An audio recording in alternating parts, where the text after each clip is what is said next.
Assalamu alaikum. Alhamdulillah wa salatu wa salam ala rasulillah. Amma ba'd. How's everyone? Hope you're all well. And I hope you can all hear me. So another late night stream just to, keep your company. People were asking me to review certain videos. So one of the videos I've been asked to look at is this one. Let's have a look.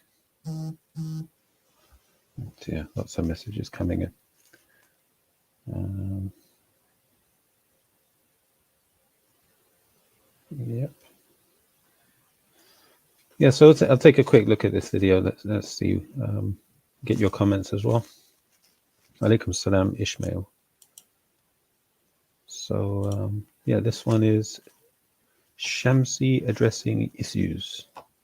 So I don't know if you can hear it. I'll adjust the playback speed as well. Let me make it 1.5.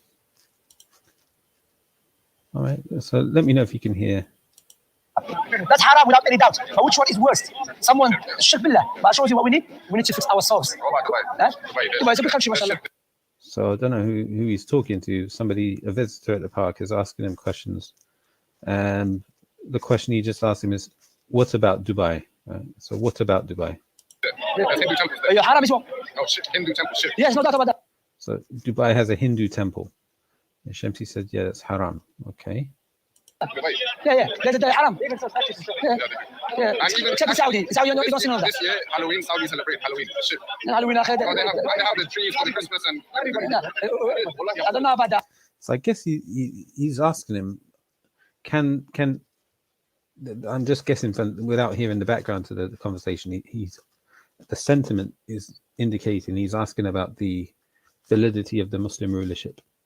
So he's probably a sort of, I won't say Anjam follower, but the type of people who focus on hukm bi ghayri ma anzal Allah. Anyhow, he's asking Shamsi about Dubai. They're introducing Hindu temples. Can the rulers there be considered Muslims if that's what they're doing? And Shamsi is just like, well, it's haram. Yeah. Right. What do you mean it's haram? Like establishing Hindu temples. That's a tricky one. Like just to say, oh, it's haram, like it's no big thing. It's not like playing music or hosting a concert, right? He's talking about Hindu temples, right? And if you know what Hindu temples are about, anyway, we won't start talking about the Ashvamedha. But let's see. We'll hear what else he says. We have to watch out. We were there. Halloween. No. Listen, brother. Listen, they will say once, yeah? We're not here to defend everything Saudi do. Saudi is not a Nabi alayhi salam.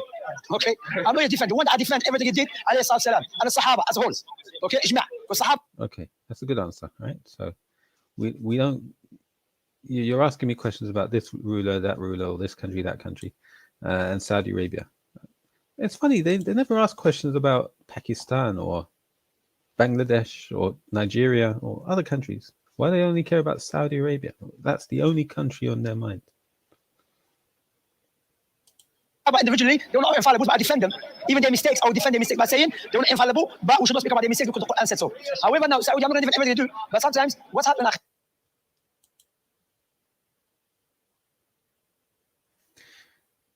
Sorry. What you're saying, Walaikum salam, Birdnest Ratfest.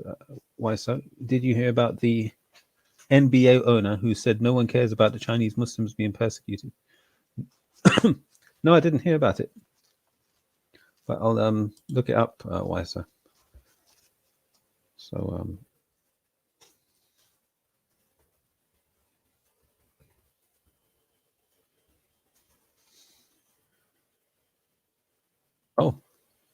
Oh, yeah, we'll look that up in a minute. Let me just go through. Thanks for that, Weiss. I'll look that one up. Questions on rulers is pointless since it's out of our control. Well, what do you mean it's out of our control, Ishmael? Like, this is the problem. This is a big problem. This idea that we have no control over our destiny. as Muslims. So who has control over the destiny of Muslims then?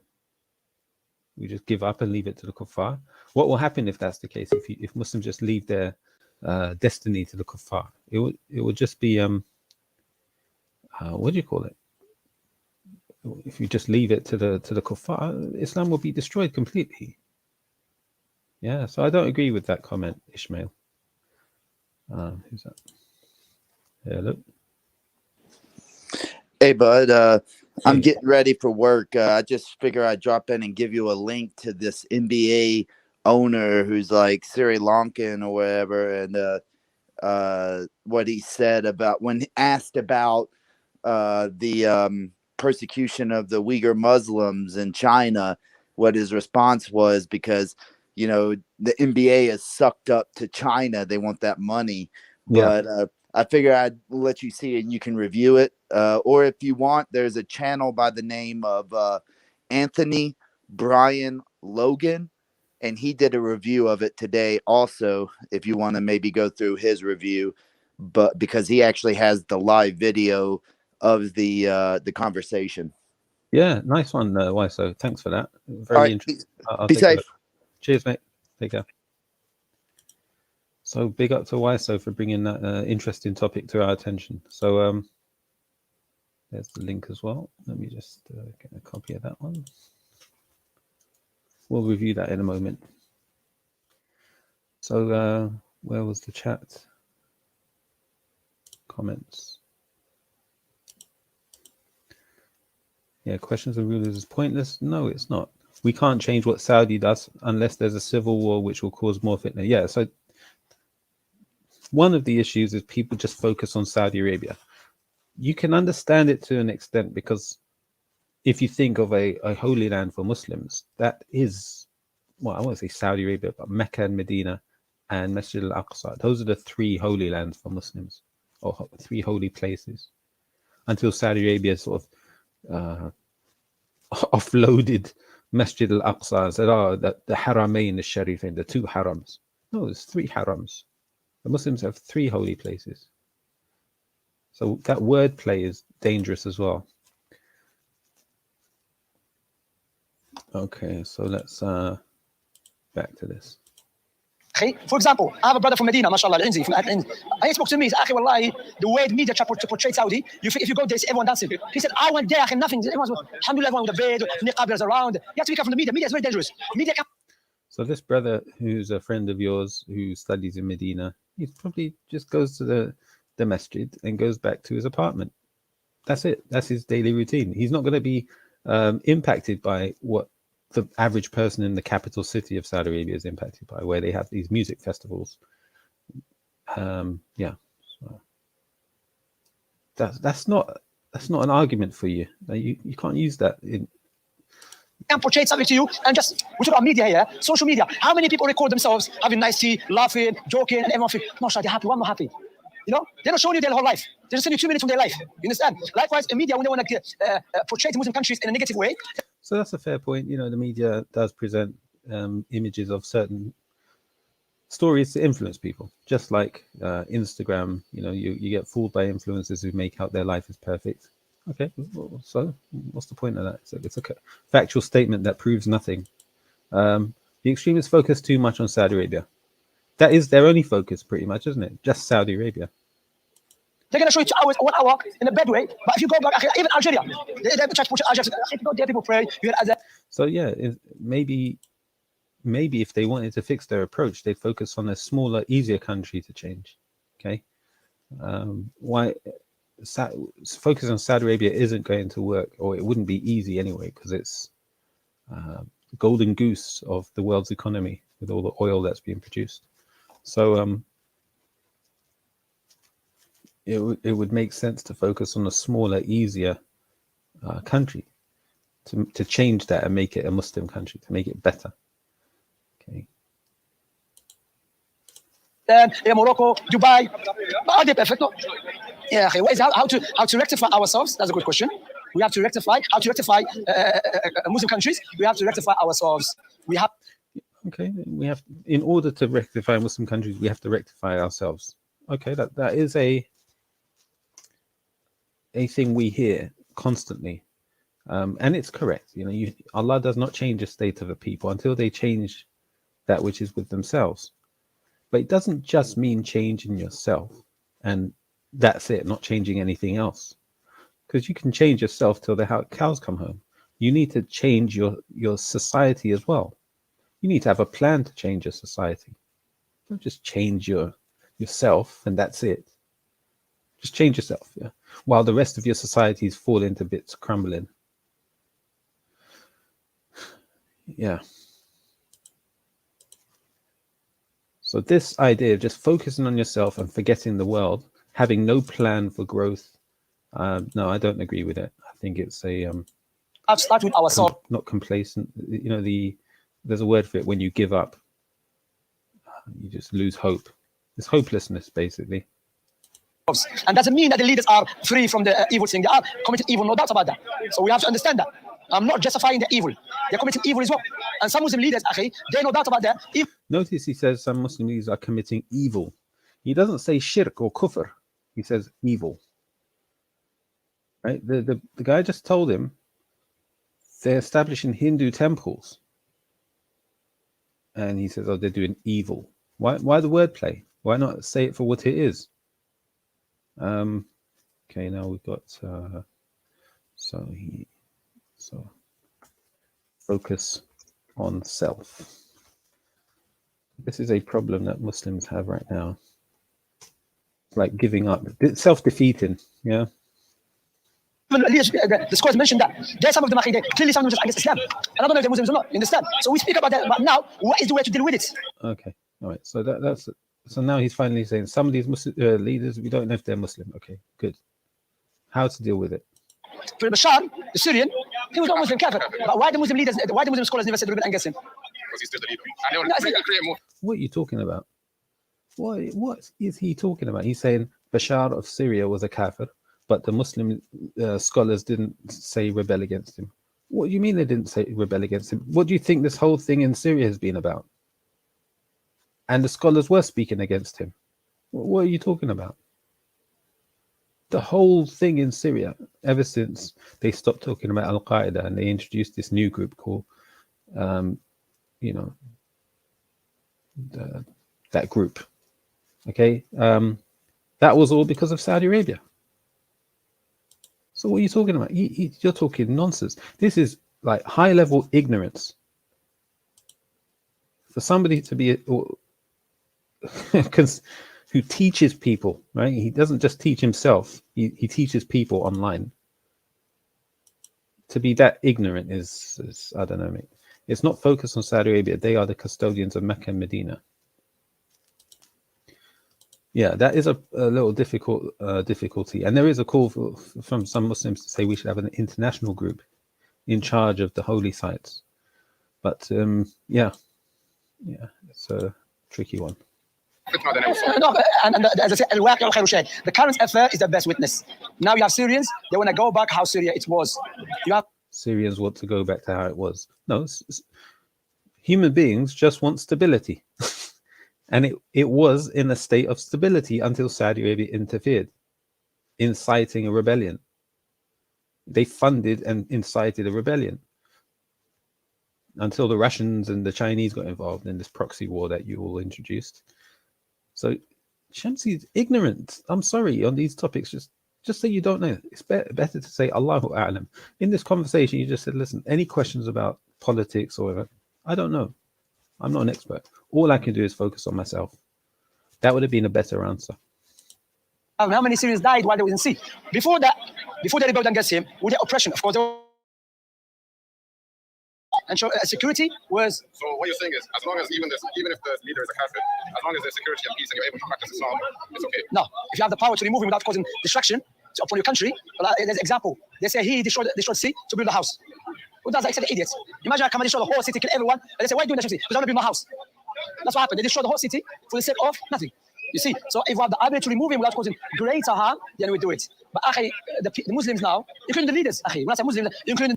So that is a good principle, if you're going to try and do an action that is enjoining the good and forbidding the evil. By doing so, that taghyir of munkar, right? That change in the harm or the evil, it shouldn't introduce a greater evil. Okay, it's a fair point. It's common sense. Two things. One, either everything is how it's supposed to be, or two things are not running correctly, and people, rightly or not rightly, think their opinion matters. Every Muslim got right to be concerned. Who is the custodian of Mecca, Medina? The Saudi used police to bar people from Hajj like Yemenis in Palestinians. Yeah. And the leaders, we are in a deep sleep.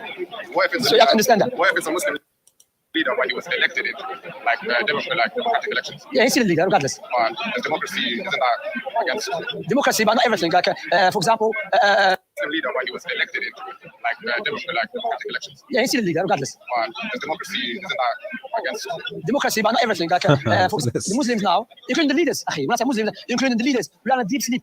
What if it's So you have to understand that. What if it's a Muslim leader but he was elected in democratic elections? Yeah, he's still a leader, regardless. But the democracy isn't that against Democracy, but not everything. Like, for example, now. You ask for the vote of people and you're following like a British rule, like in Pakistan now. So what is his view on democracy? I didn't understand. Is he saying democracy is haram or not? What's his position on democracy? Imran Khan is the leader. Yeah. And No, but before that, I said democracy. We'll be careful when we say democracy. We reject everything from it. No, some stuff we reject, some stuff we don't. But the whole system was put in place by the British, like the colonial powers. Yeah, okay. All right, so some things from democracy we reject and some things we don't. Okay, that's a fair statement. Okay, which things? So what should we to do? Why is that halal or haram? It's haram to do. We have to do by Sharia. So in that country, is it haram to run for election? It's haram, but now that's the only way. This is the way you're going to do with it. Now he's a leader. Now if you have to rebel against him, then it's haram, no doubt about that. But what we, I've noticed, yeah, it's good to care about the Muslim Ummah. But now, this leader, okay, now the Pakistani leader, may Allah bless him, may Allah reward him and guide him, okay, to establish Sharia of Allah subhanahu wa ta'ala. He did many things well, alhamdulillah. But many Muslims, they want a leader to change everything overnight. Okay, the people are not even establishing Sharia. It's not the. Wait, 1 second. And now you come into a people who've been all their life been influenced by liberalism, many ideas, yeah? To establish Sharia upon them straight away, that doesn't make any sense. Let me out. First.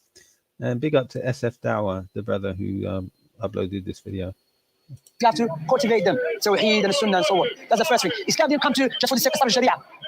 Iran established Sharia. It's a Muslim country. So Iran, they have Sharia, but it's a Muslim country. They commit shirk and they're Rafida. So the main target is that people. He said Iran is not a Muslim country, but he won't say that about Pakistan with half the country is Brelvis. I don't understand him. Who think Allah creates us to mainly think about leader establish Sharia. Okay, if the leader doesn't establish Sharia, what about worshiping Allah subhanahu wa ta'ala? All the country is Muslim, and the leader, he has the power to do it, yet he doesn't. What does that make? He has a power to Just declared takfir. I don't know. This is self-contradictory. do it. He doesn't do it. Depends. If he's following his desires, he's a fasiq. He's an oppressor. There has been leaders in Pakistan in the history where, like, General Ziaud, he forced, like, he went to the Islamic, like, each side of politics. He established some hudud and laws that came into power. And ever since then, there's been no leader that done it. And every leader that came since then is more of a secular leader. So if they have the power to do it, yet they choose not to, just to please the Kuffar. Is that? They choose, that's misguidance. I mean, firstly as well, we have to understand, America, the Western world, they're not going to let you establish Sharia. They claim democracy, but they're contradicting themselves. All right. Finally, he said something correct. He said America is not going to allow you to establish Sharia. Yeah, fine. We saw what happened when Brunei declared they wanted to establish Islamic law. They unleashed the Hollywood superstars. What that was George Clooney and all of those crazy people saying how we need to stop these Islamists. Like I spoke to one of them, he said he's against Sharia. And let me clarify something. Somebody's against Sharia. Against Sharia. Sharia, yeah. I want to clarify something. A brother came to me. He said, Shamsi, I see in the video you said you are against people that call Sharia. I said, no, like that. I'm against people that go around. They're refugees in this country, or their fathers and parents came as asylum seekers, and they have a British passport, British help them, and they want to establish Sharia in the country, has a government and so on. That's not Islamic teaching. That is not Islamic teaching. Do you understand that? I'm against those foolish ones that they were walking around in East London. So he's saying that So Shamsi is talking a bit of nonsense now. If a Muslim comes to the UK, okay, and they come through the legal means and they eventually claim citizenship and the country grants them citizenship, they're now British. Are they not entitled to request changes to society that they belong to and participate in?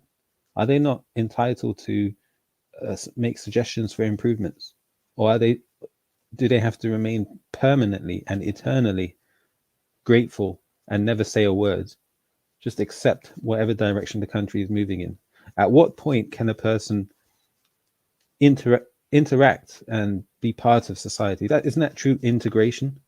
So, for example, in Parliament right now, there's quite a few ethnic minority MPs. You've got Priti Patel, Rishi Sunak, you've got Sajid Javid. There was this guy who stood up, Afzal Khan, maybe. He can't even speak English with an English accent, right? But he's a member of Parliament. So are these people wrong for participating and trying to change their societies for what they believe is better? And also,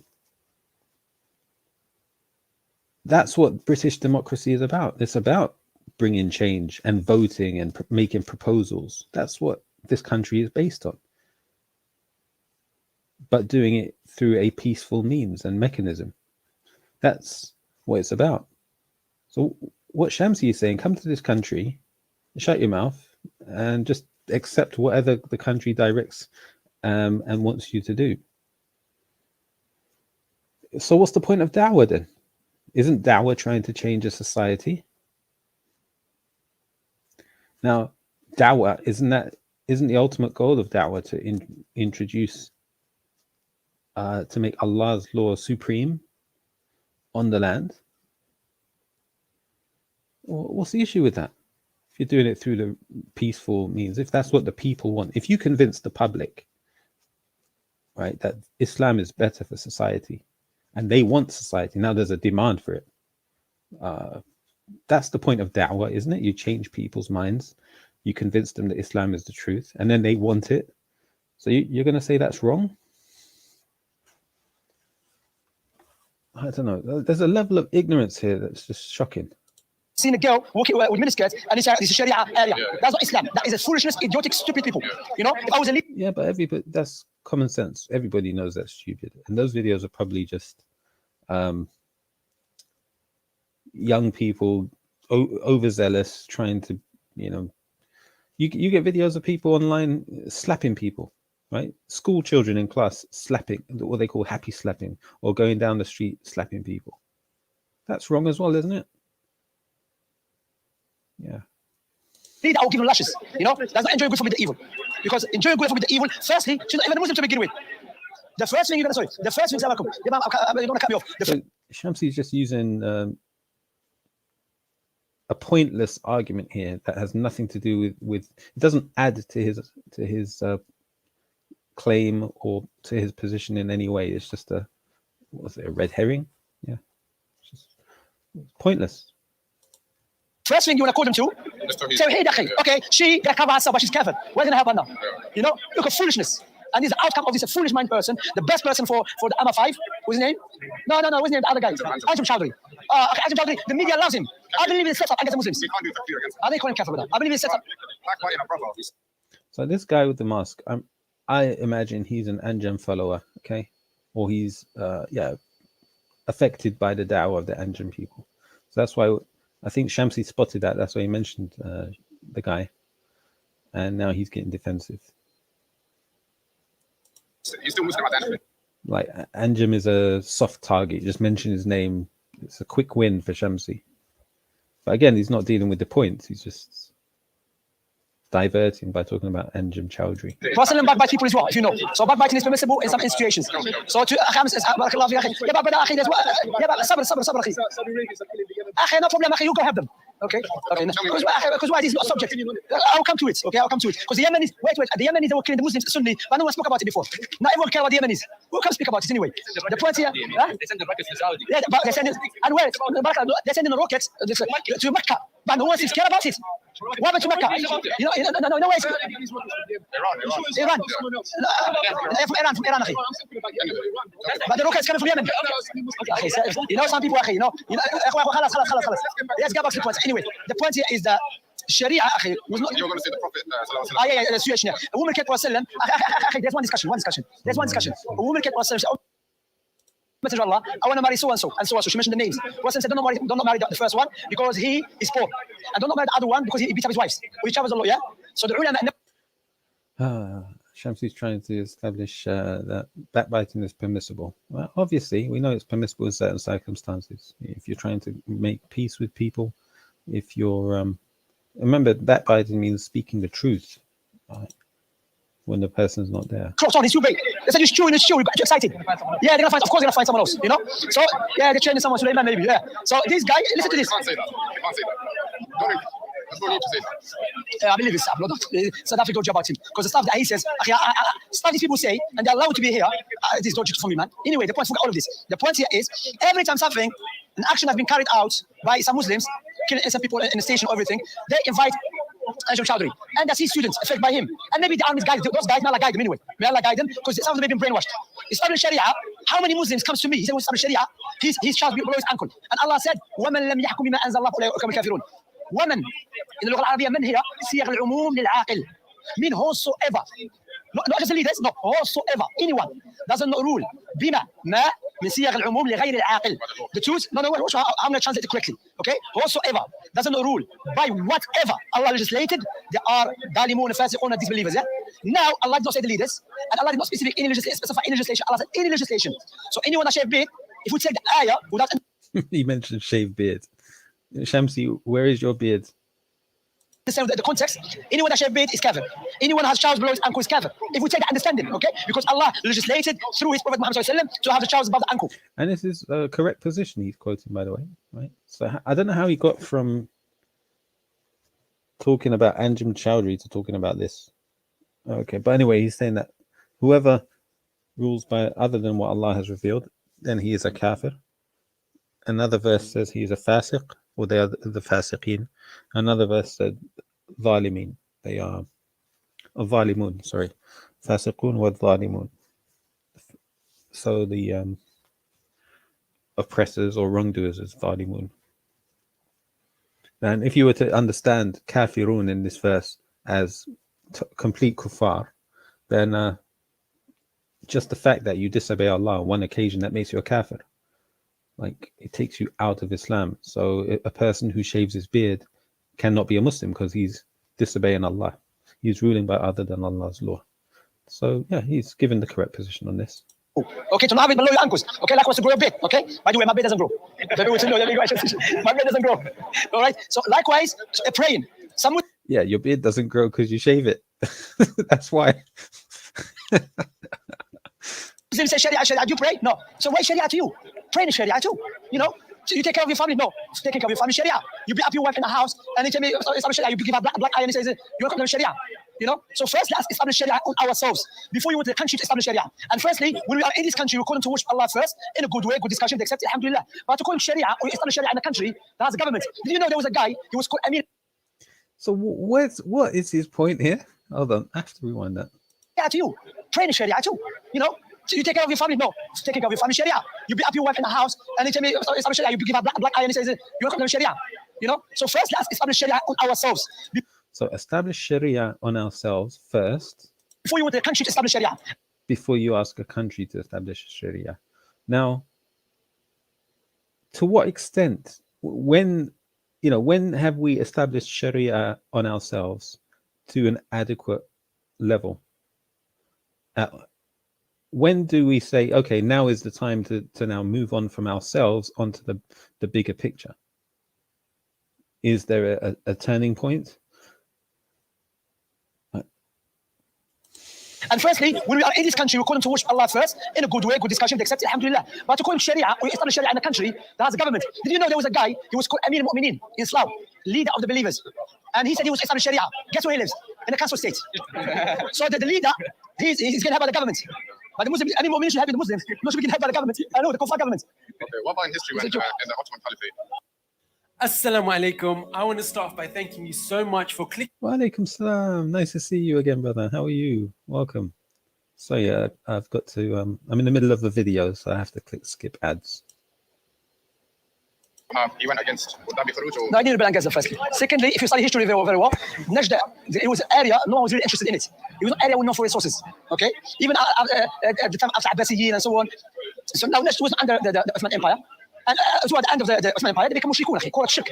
I'm not going to say that every leader is mushrik, by the way, but generally speaking, they were called us to shirk, defenders of shirk. Was the leader No, because why? Like I said, there is condition before takfir. That's why I said I'm not specifying any leader, but generally speaking, the conditions firstly, knowledge. Because sometimes maybe the leader, there's people who are surrounded by evil scholars, try to put doubt that it's okay to pray to Allah subhanahu wa ta'ala through the righteous people. You understand? So likewise, maybe he, what they call it, so the condition of takfir, firstly, he's not forced. Secondly, he has to have knowledge of it. Where is it? The thirdly, maybe have a ta'weel.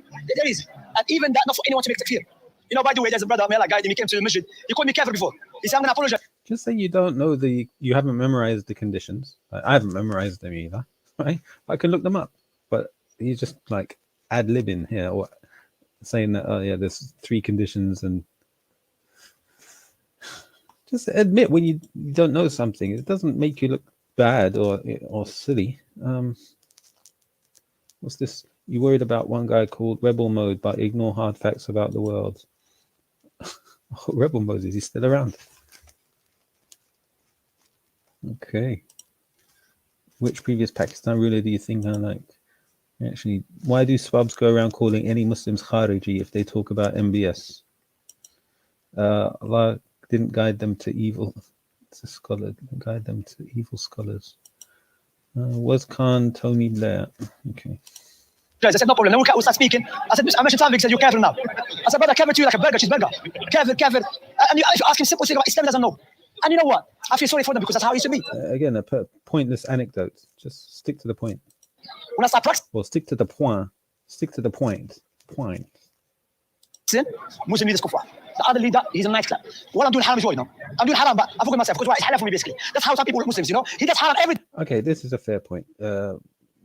Muslims, we have that problem. We focus on the problems of and mistakes of others and ignore our own. So all these people talking about MBS, having a music festival in Riyadh, whereas the person's at home listening to music. He knows all the tunes, right? He's listening to tunes on YouTube. He's got a playlist. But, oh, MBS. Yeah. Those Muslims have that problem. Day, but he thinks it's halal because why he's a leader. As if Allah legislated Islam only for leaders. As for the layman, fornication, adultery, steal, lie, rape, everything is halal. If you're a leader, no. We have to establish Sharia on ourselves first. Allah bless you. We have how many of us? Yes, we agreed. We all have to establish a Sharia on ourselves and at home. But when does it become like, again, when do you move from internal to external? Can you answer that question, Shamsi? Again, you keep avoiding the issue. The issue that the brother is asking you about is external changes, not internal changes. Right? Yeah, you have to focus on the internal. That never stops. Even once you got an external established society of Islam, you still have to continue the internal journey. Right? That never stops. So stop. Why do you keep mentioning it all the time? He's not talking about the internal journey. He's talking about the external one. Praise. We don't even pray on time. How many of us wake up for Fajr? Ask ourselves, the Muslim leader, brother, do you wake up for Fajr? Do you pray Fajr in the masjid if it's next to you? If it's far from you, alhamdulillah. Let us check ourselves. And I'm not justifying the evil of some leaders what they are doing. But I'm saying we can't even change our own room. We can't even clean our own rooms. You want to clean the state, country. We have to be realistic. We have to be real with ourselves. There is a Muslims here in Europe. There are Muslim countries that do this in the Western world, in Britain. Okay? Okay, I've had enough of listening to it for now. I might come back to it later, but as usual, he's I don't see any plan. I don't see any like intellectual guidance. I just see somebody in the form of Shamsi saying to Muslims, improve yourself and forget the world.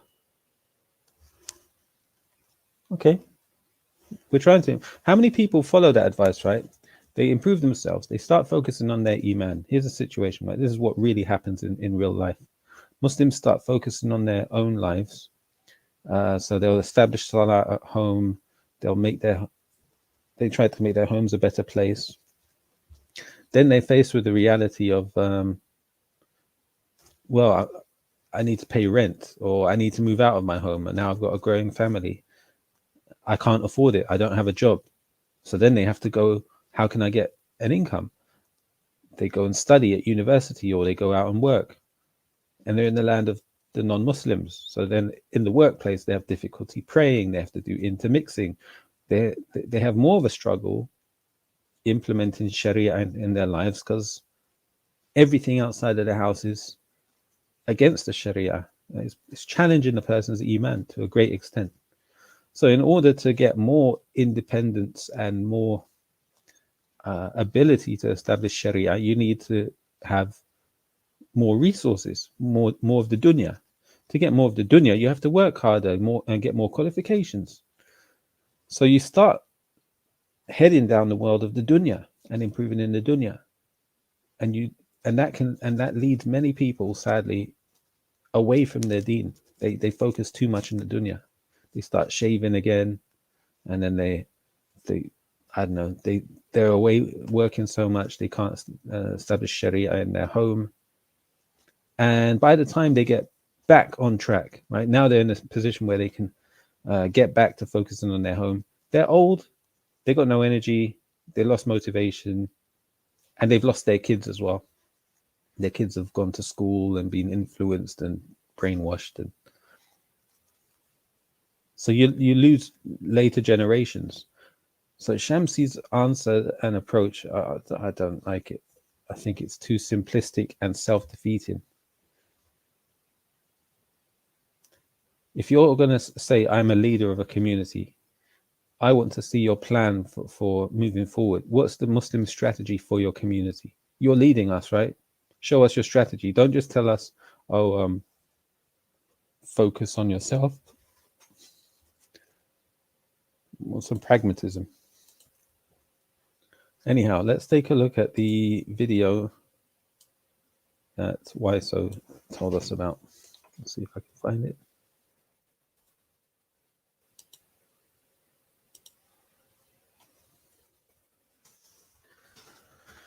New York Post, don't brag and boast. Warriors owner, Chamath Palihapitiya. Nobody cares about Uyghur genocide. Now, Warriors, that's the Golden State Warriors. That's the San Francisco team, isn't it? That's the one on the West Coast with Steph Curry.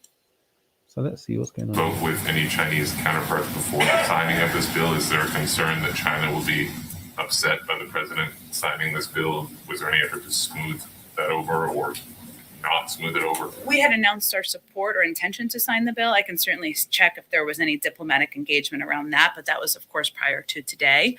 And certainly we have made no secret. She's a real ginger or a fake ginger? I think she's a real ginger based on the eyebrows. So maybe she'll become Muslim. Of our concerns. The president has spoken to them. We worked and gathered the G7 leaders to sign a statement on this about the human rights abuses in Xinjiang. So I don't know that it's a surprise. Why did he sign it on camera? He signs bills on camera, off camera, sometimes on camera. Okay, so we'll look at the video on Anthony Brian Logan. But before we do that, I've just done a search. NBA's Warriors disavow part owners' Uyghur comments. But nobody cares about the Uyghurs. All right, so let's check this from NPR.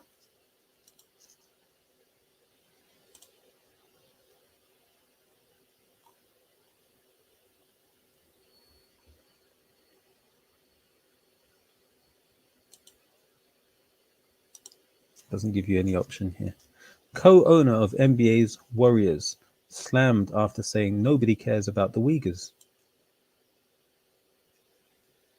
By the way, who is this chap? He's 45 years old.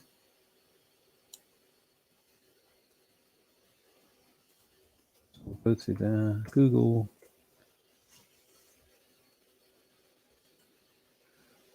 He's a Sri Lankan-born Canadian and American venture capitalist, engineer, SPAC sponsor, founder and CEO of Social Capital.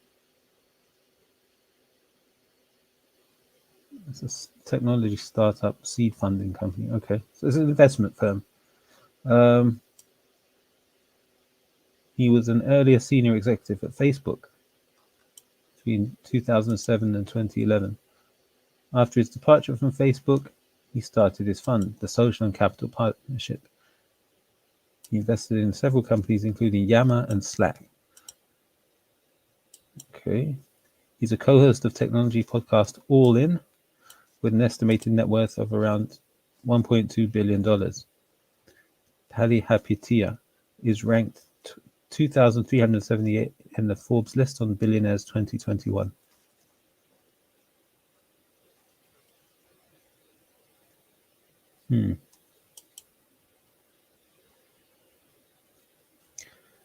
So he made remarks critical of San Francisco's then Mayor Ed Lee and proposed that the city provide subsidized housing to low-income residents funded by an equity tax on startups. Okay, fair enough. Now let's see what he said. The Golden State Warriors public relations team is distancing the franchise from minority owner. So he's not a majority owner, he's a minority owner. After the billionaire boldly stated nobody cares about the Uyghur genocide in China on Saturday. In a statement, the NBA franchise called Palihapitiya a limited investor whose views don't reflect that of the team. Okay, where is this statement?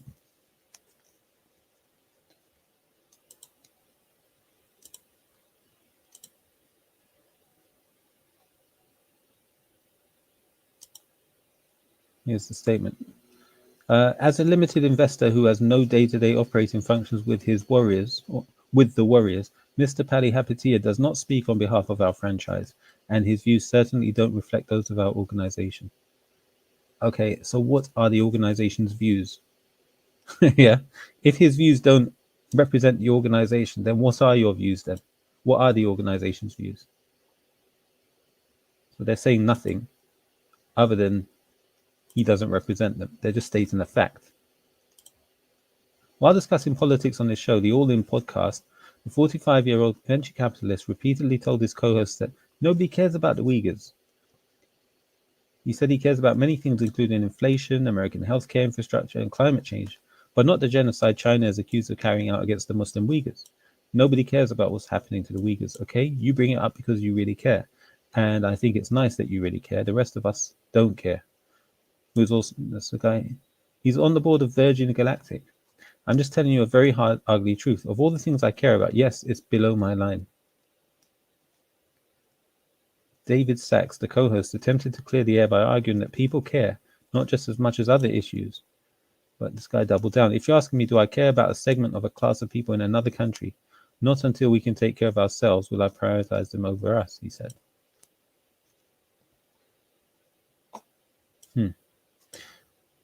Let's see. Anthony Brian Logan.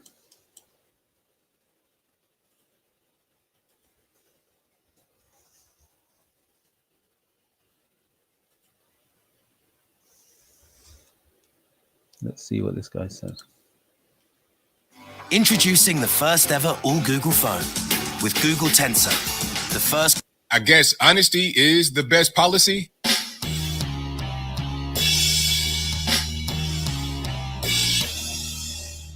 How's everybody doing? My name is Anthony Brian Logan, and today we got to talk about Golden State Warriors minority owner Shamsi.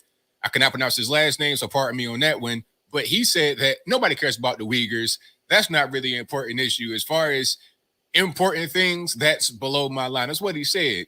Now, before we get into the video of what he said, I just want to say that my take on it is going to be kind of varied. I agree and disagree with that statement, but if this were something else, then he most certainly would not have said what he said, even if he believed it. But before I go any further, let's roll the clip. In this clip, you'll see and hear him say what he said about the Uyghur issue over in China. After we get done watching that, I'll come back. I'll talk about what he said there. Then I'll give you my 2 cents and my deep detail analysis. And then I'll wrap it on up with a nice bow on top.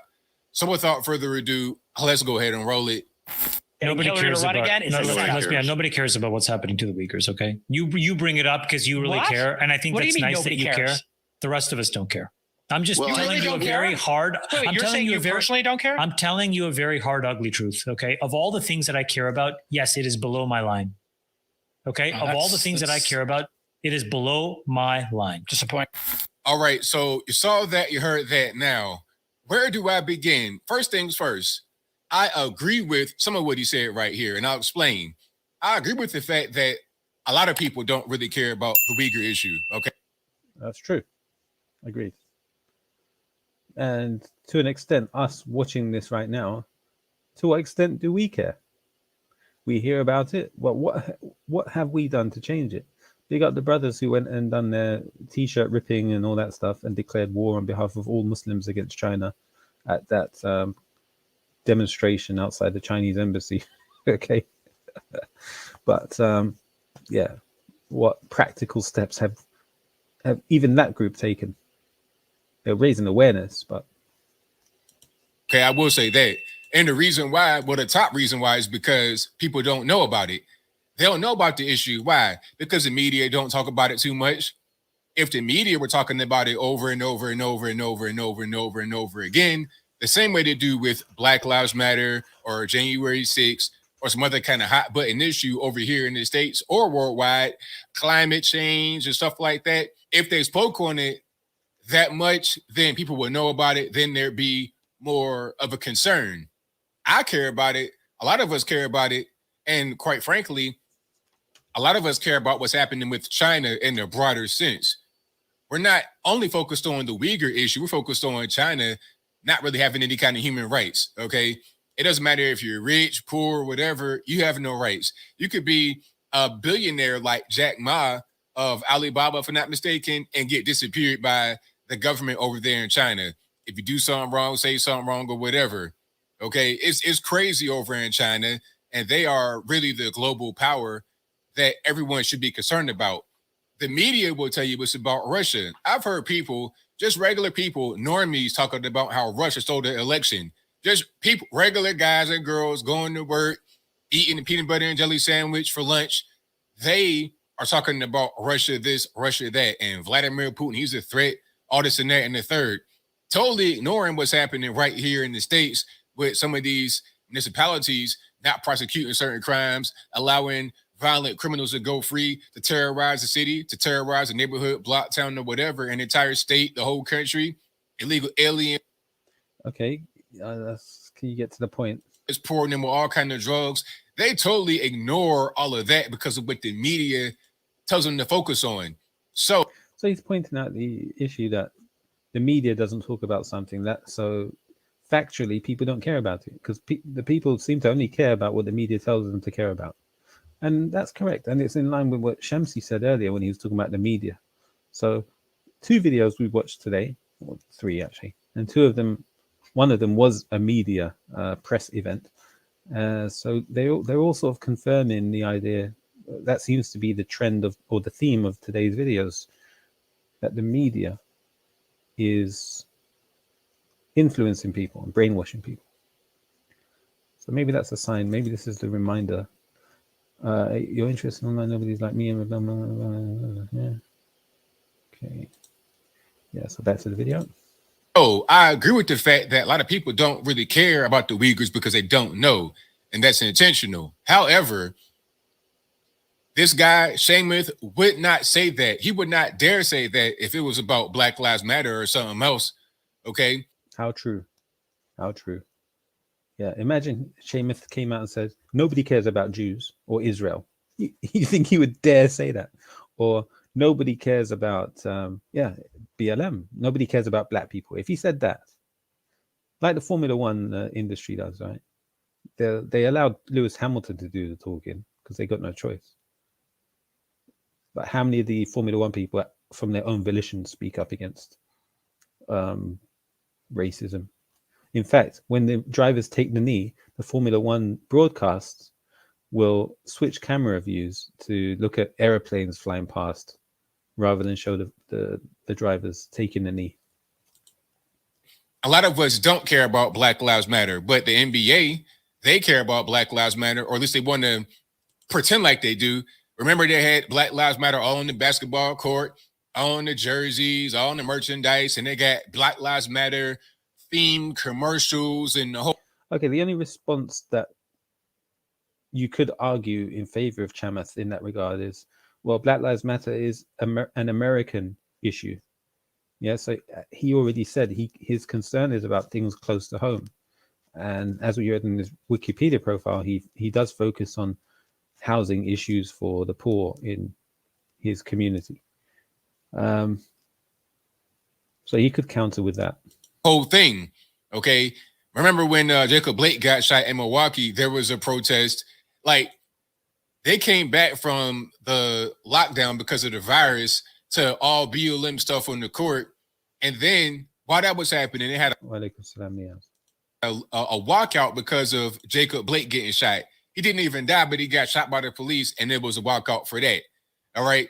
So people don't care about certain things, but he would not dare say that about things that are protected by the media, protected by the political elites, protected by the NBA itself. Yeah, correct. I fully agree. Okay. You don't want to talk about that part right there. And also, this was not some kind of ambush interview, because some may want to, defend him and say, oh, well, they tried to ambush him. They want to ask a minority owner about the Uyghur issue, all this, that, and the third. And I'll explain why that might be. But it wasn't an ambush type thing, because this was his podcast, I suppose.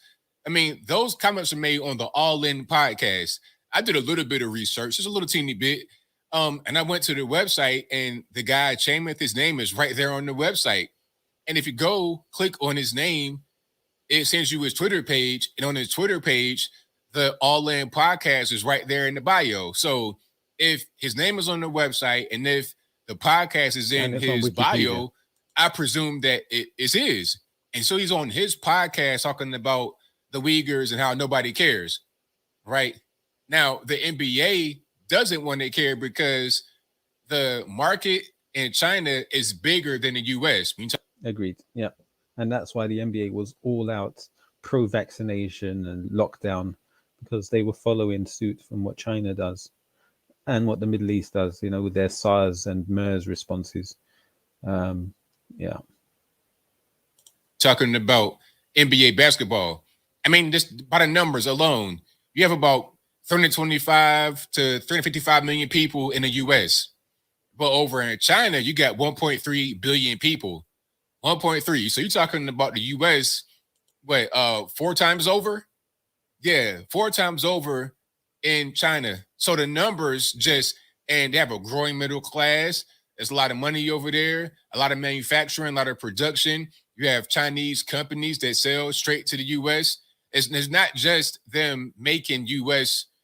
It's not just them produce. I'm not sure if he's a Trump supporter, because he's wearing a blue cap, not a red cap. The red cap is a sign of "Make America Great Again," and that's typically what Trump supporters wear. So I'm not sure. I don't. This is my first time seeing Anthony Brown Logan, so I can't comment on his views yet. Using United States ingenuity is them having their own ingenuity or stolen, but that's a different story, and then selling that to the whole world as well. You see what I'm saying? So a rising middle class, a lot of people, they play games over there sometimes. They've had NBA games over in China. It's a big market. So when you want to talk about the Uyghur issue as a minority owner, that's a no-no. You can't do stuff like that because China doesn't like it. Remember, I think Daryl Morey, he was with one of these teams, might have been the Rockets. I forget what he was. Might have been the general manager, might have been the owner. I think it was general manager. And he said something about free Hong Kong. Oh, man, that right there, if they could put him in jail in the U.S., they would. If the NBA could bring him up on charges, they would, because that caused a problem with China. They're trying to reduce the reach of the NBA in China because China don't really care. China's like this. China's like, look, we got the money. We have all the power. We have all the resources or the ability to steal.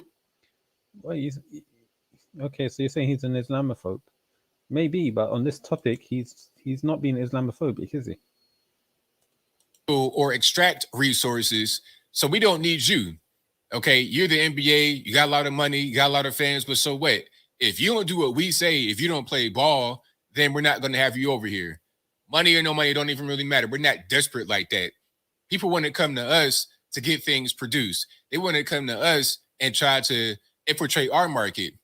We don't need you if you're not going to play ball. If you're going to say that the Uyghurs are being they're being persecuted or whatever, then we don't want to have you. But to talk about the Uyghurs right quick before I close, it's an issue because there's human rights violations. You have this part of China that's way out far west, like right above Tibet, pardon me, and next to the Islamic republics like Tajikistan, Kyrgyzstan, Kazakhstan, all these stands, right? When you hear a stand, that's generally an Islamic place. So this part of China is more Islamic. They're not Han Chinese. They have their own kind of ethnicity going on. It's not even really part of China, but it is part of China because China has taken it. The same way they took Tibet and Taiwan, but that's a different story, and I digress. The whole point is that these people are not really like ethnic Han majority over in the eastern part, Beijing, Shanghai, etc. So they're not like them. So the Han want to go over there to make them more like them. And if they don't want to play ball, if they don't want to cooperate, then you got to get on the train. Now, where have we seen that before? Where have we seen this whole thing about get on the train? You're different. You're not like us. Where have we seen that? Go to this camp. We saw that in World War II. Germany, World War II, didn't we? Remember the guy with the funny mustache? Yeah. We're seeing it happen over again. So would anybody dare say that the Holocaust was not really a big deal? Nobody cares. Would anybody get on TV and say that? I think not. And they shouldn't. The same way they shouldn't get on TV and say that the Uyghur genocide is not really a big deal. That trying to wipe them away and or change them is not really a big deal. But you can say that because China is not seen as a problem. Russia is a problem, according to the mainstream media, but China is not. And the reason why China is not is because there's so much money coming from China. As I close, I'm going to... Well, I don't know if... money is coming from China. Yeah, that is true. But money is also going to China. So America's attack on China is being done privately. Well, not privately, secretly. And they're funding other countries as well.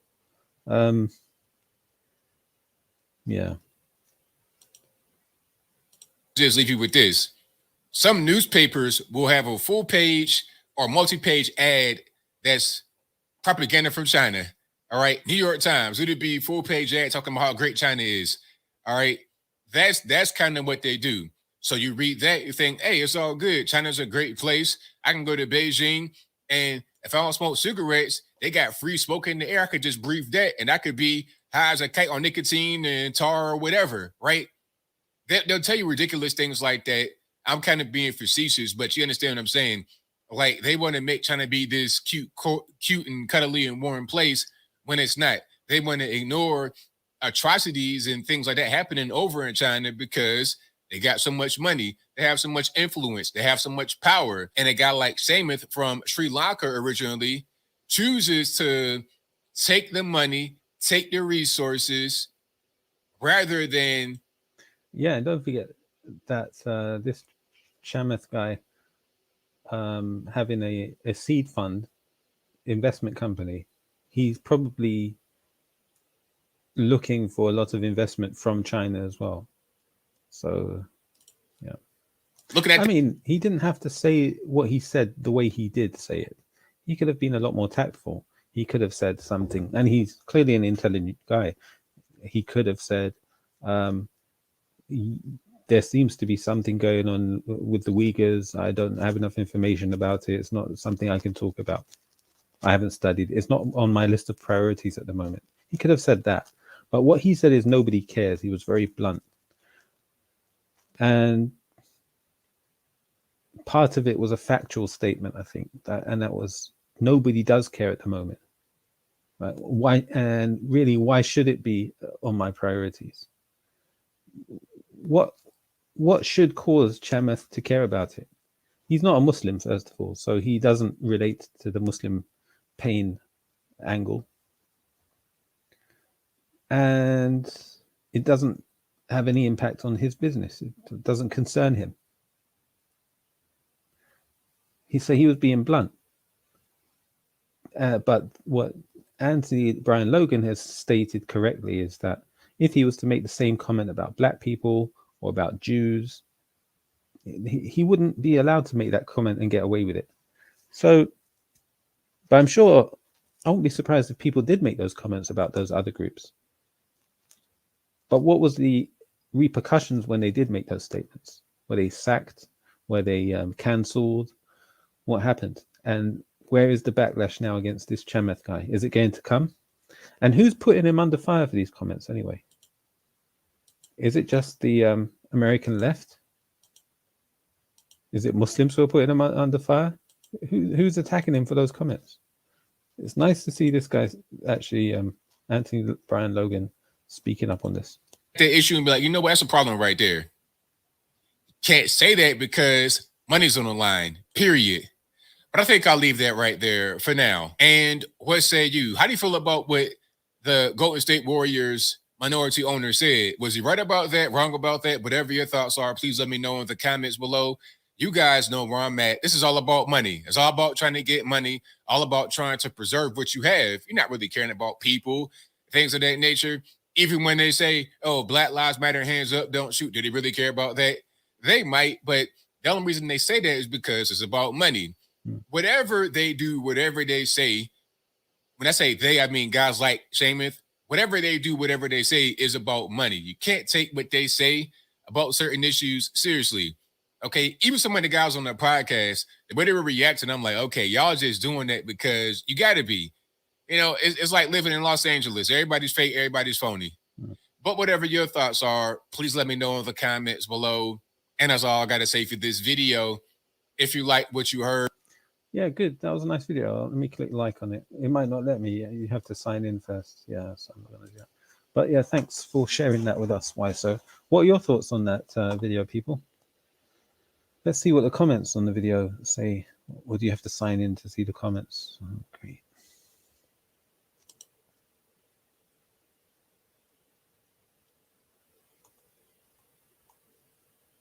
Yeah, it's not showing any comments here.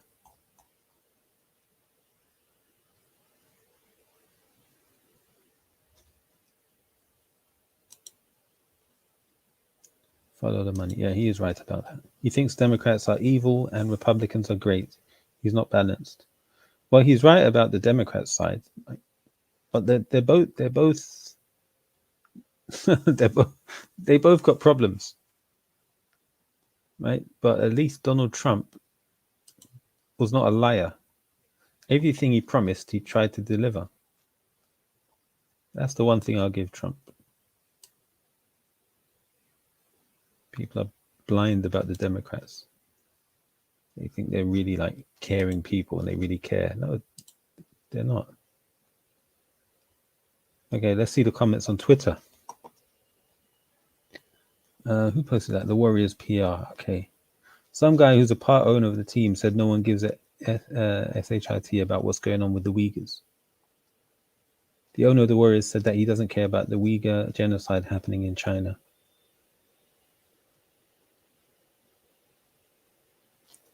And then Bleacher Report says Chandler Parsons has retired from basketball out of disgust for what Chamath said. Yeah. I'll get tagged on something on social media like you ruined the game. People are going to talk. So is that all we're going to see? When you search Twitter. All right, let's search Twitter. Chamath. Okay, here he is. Member of the Warriors says he doesn't care about the Uyghurs. The conversation goes downhill from there. So what else did he say? Hard. Wait, you're saying you personally don't care? I'm telling you a very hard, ugly truth. Okay, of all nobody cares about. Nobody cares about what's happening to the Uyghurs. Okay, you bring it up because you really care, and I think that's nice that you care. The rest of us don't care. I'm just telling you a very hard. Wait, you're saying you personally don't care? I'm telling you a very hard, ugly truth. Okay, of all the things that I care about, yes, it is below my line. Okay, of all the things that I care about, it is below my line. Disappointing. Nobody cares about. Nobody cares about what's happening to the Uyghurs. Okay, you bring it up because you really care, and I think that's nice that you care. The rest of us don't care. I'm just telling you a very hard. Wait, you're saying you personally don't care? I'm telling you a very hard, ugly truth. Okay, of all the things that I care about, yes, it is below my line. Okay, of all the things that I care about. So, again, he's stating a fact. Like, why should he care? Number one. But the issue isn't about why should he care, and it's not about his statement being factually correct. The issue is about him having the gall to say it publicly. Right? That's the issue. He would not dare to say such a thing about Black Lives Matter or about Jewish people or Israel. He would be cancelled. So, yeah, maybe now's the time to pressure the NBA to cancel this dude and the Warriors. So people say, what have we done for the Uyghurs? If we care about the Uyghurs, why don't we just send a tweet? Send a tweet, hashtag Chamath, and criticize him. Say something negative about him. Am I signed into Twitter? No. So I'll do it later, inshallah.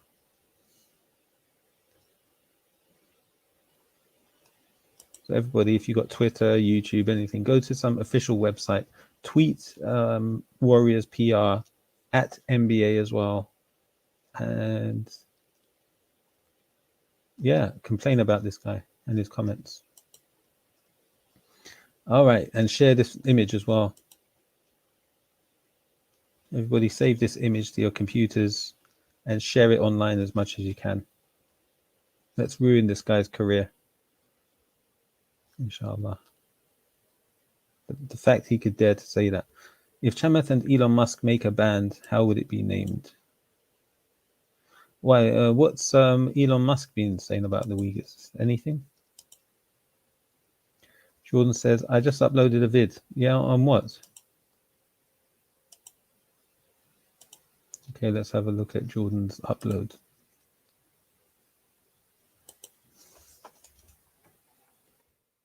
So YouTube.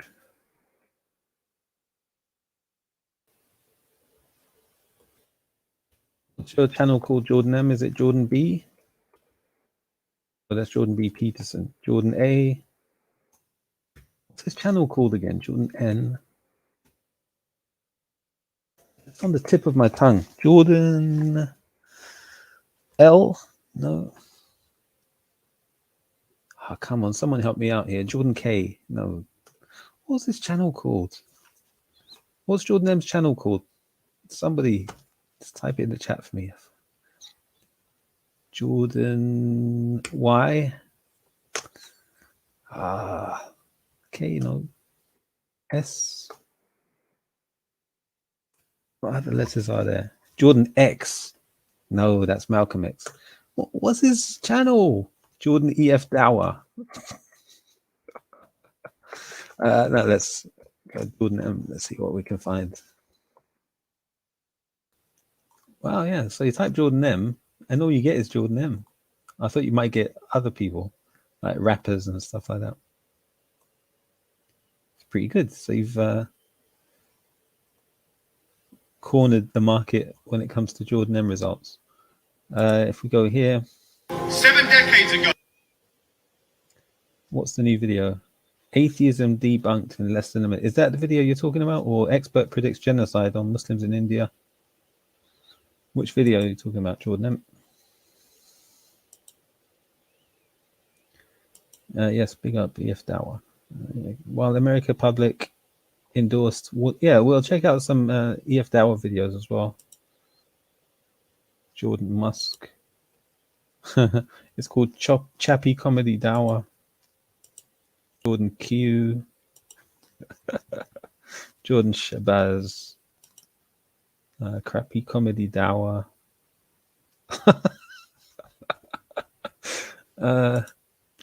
Dave.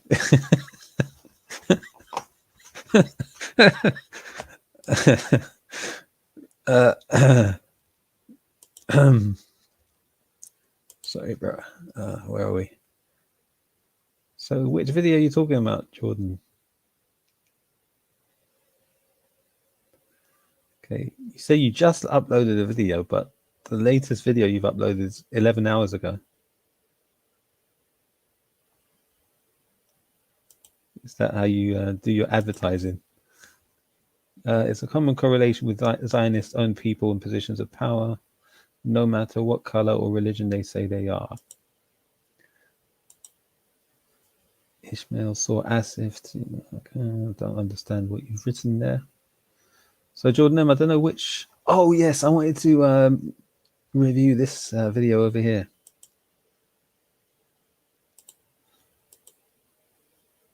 These guys, when they talk, I'm pulling my teeth out sometimes at what they're saying.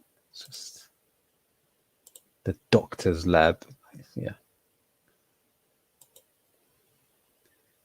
Video is there, bruv. Which video, Jordan M? I looked. All I could see was one from 11 hours ago.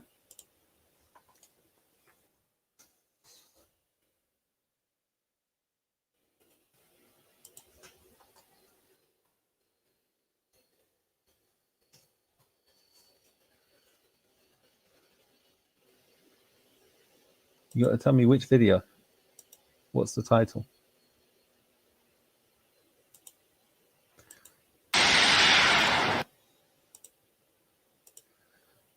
Jordan should upload video of himself being refuted by Sheikh Fawzan.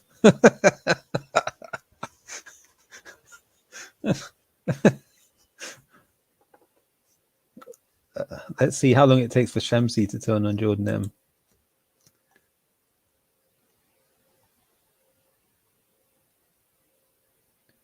Oh, by the way, I watched 20 minutes of this video, the Jordan M and Dowie. Yeah, it was a nice discussion. Yeah, enjoyed it. So to all the viewers out there, go to Jordan M's channel and click on like and subscribe. Inshallah, you'll make a big effect on this channel by doing that. Don't be fooled by the numbers. I know it says 7 people, but it's actually probably less than that. Okay, so back to here.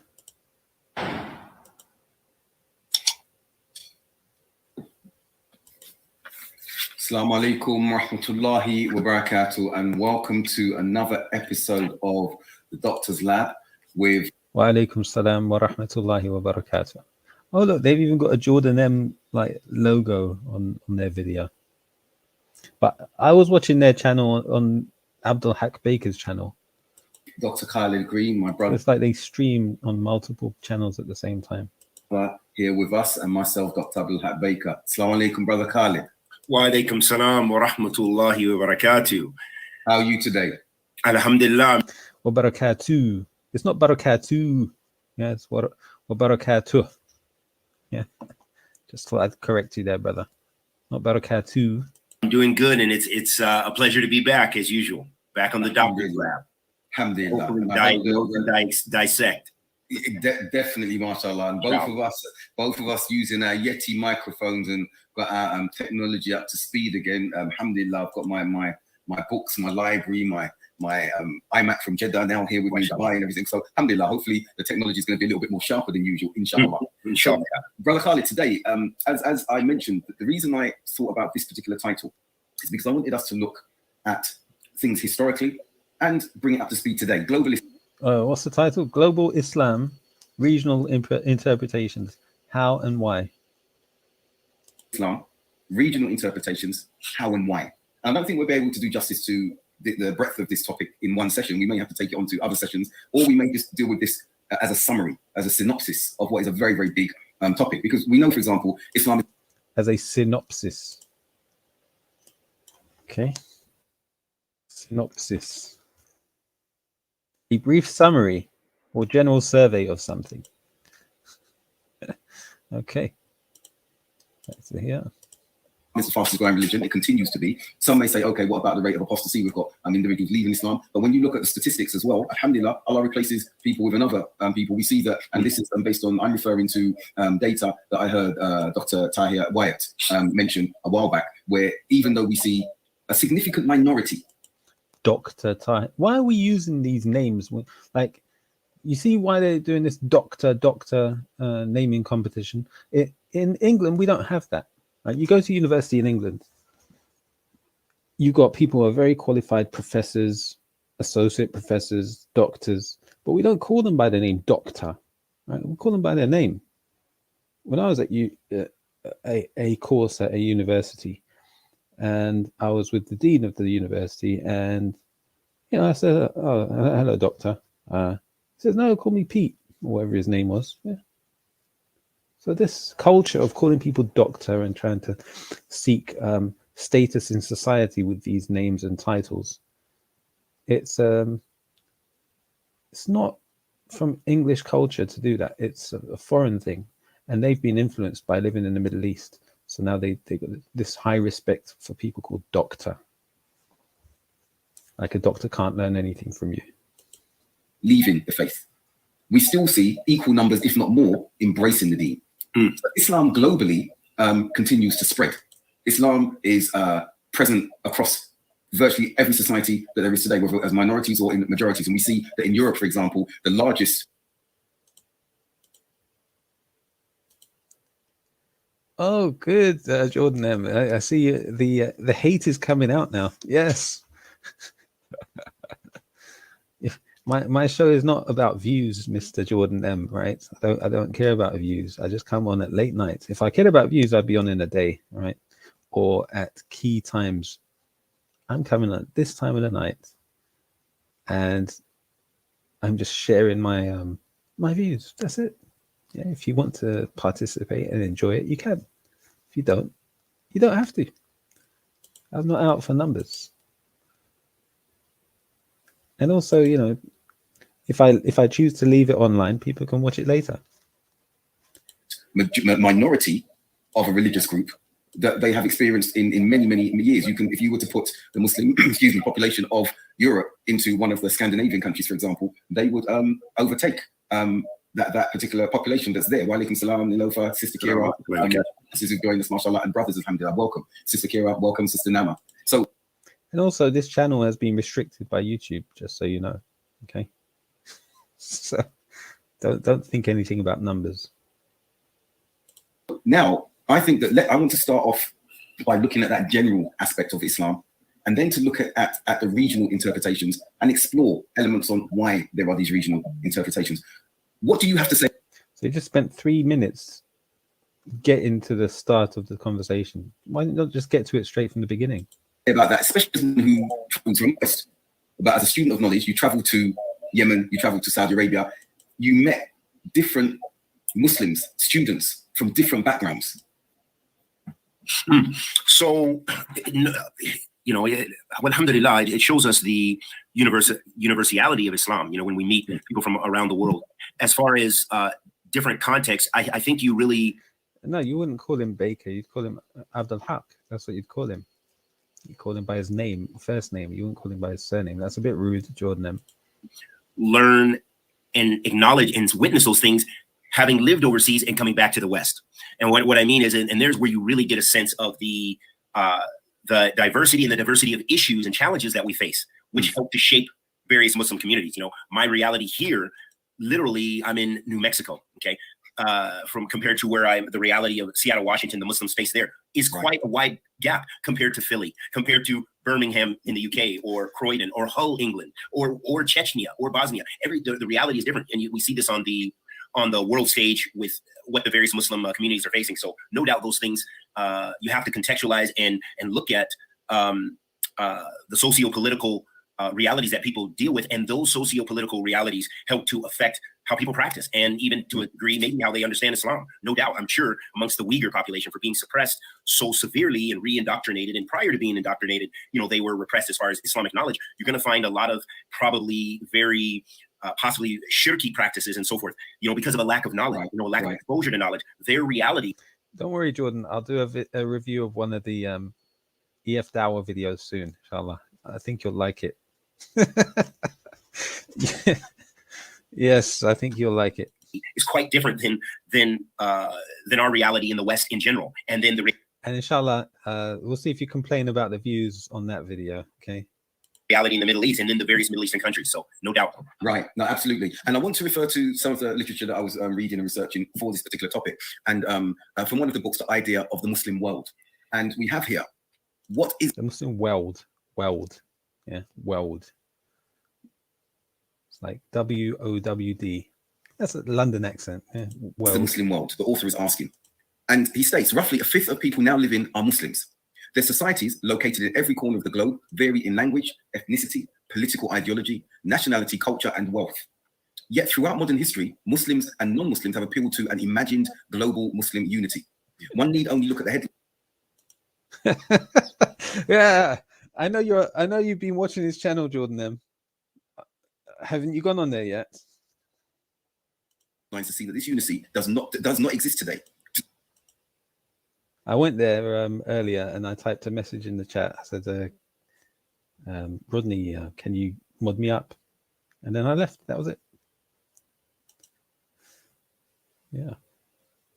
I know you spend hours watching it, Jordan, though, don't you? It does not exist. Today, the very people who claim to speak on behalf of all Muslims target other Muslims as their enemies. Muslim societies are more divided than ever, riven by civil wars and protracted conflicts across borders. Even so, the illusion of Muslim unity persists. Now, the author mentions this, and immediately what came to mind with me, and I suppose would be with you, is, well, what about the Ummah? Okay, we call to the Muslim Ummah. We know the Ummah of Muhammad sallallahu alaihi wasallam is existent. We know that that's referred to in the Quran. Okay, but let's listen really carefully to the nuances here. The Ummah, how do we define that? And I'm going to ask you to clarify that for those of us who are listening, even though we understand it, but let's look at it practically. And the Muslim world. Let's look at these two. Are they one and the same? Is there a merging of the two? Or are they two separate dichotomies in existence? And if they are, what are they? Because this author is saying, as we said, it's an illusion of Muslim unity. And then it goes on to mention, why are the same people who take for granted the existence of a Muslim world reluctant to talk about a Christian world, a Buddhist world, an African world in the same way? Why has the idea of the Muslim world become so entrenched, despite the obvious naivety of categorizing 1.5 billion people in all their diversity, as an imagined unity? So they're questioning this. They're saying, well, why do we not speak of the Christian world? We speak of the Western world. Why do we not speak of the Buddhist world? But we do speak of the Christian world, Christendom. However, it's kind of been supplanted as a sort of internal, not civil war, but it's been overtaken by secularism and something we call the cathedral. Okay, but otherwise it's still there. When you say the West, does that refer to the Muslims? No, it refers to one religion, Christianity. The West. The West is Christianity. Yeah. They just changed the name, that's all. Speak of the Muslim world. What is, as a doctor, you don't understand that? That. So now we're talking, remember, Muslim world, global Islam. When we refer to global Islam, we're talking about the 5 pillars. And we can refer to the hadith of Jibreel alayhi salam, where he came in the form of a man to the Prophet Muhammad sallallahu alaihi wasallam and asked about the pillars of faith, the pillars of Iman, what is Ihsan, signs of the hour. We know it's a very, very famous hadith. So when we're talking about global Islam, I think we need to make it clear that we're talking about this Islam, Sunni Islam, as expounded, exemplified by the Prophet sallallahu alaihi wasallam, as articulated in that very, very deep hadith that I just referred to. Yeah, I would say, and I'm sure this is a non-Muslim author. I'm correct. Am I correct? Do you know what's a good question? I'm going to say this one thing. They're Turkish. I'm pausing on that because they're Turkish. Okay. And I don't know what the delineation is. Okay. Without going into too much detail. Yeah, that seems to be, to me, a critique in order to weaken the concept. Now, we know the divisions are there, and the Prophet ﷺ told us about the divisions, and Allah subhanahu wa ta'ala mentions in the Quran about the divisions that we would have, that we would divide, like the people before us divided. And we've mentioned the hadith many times, the Jews broke into 71 sects, Christians into 72 sects, my nation into 73 sects, all of them in the fire except one. And then those Sahaba that were with him, they asked the Prophet ﷺ, said, Men here, Ya Rasulullah. Who are they, Ya Rasulullah? He said, those who are upon my sunnah and the way of my companions. Right. So even in that hadith, the Prophet ﷺ said, he mentioned about the ummah, the concept of the ummah. Right. So this is where the reference, it comes from the Quran and the sunnah. This is why I look at these critiques and believe that this comes from either the most, in the nicest way, the most ignorant of Muslims, or someone who is a non-Muslim, in order to deconstruct and to try to weaken that paradigm. Because once you destroy the concept of an ummah, regardless of our divisions are going to be there. But the divisions don't denote takfir. Right. They don't denote takfir. And even with the concept of takfir, we still look at those sects that have left Islam because of their creed and their methodology, or basically their creed and their methodology, that we still... So, Brother Khalid, or Dr. Khalid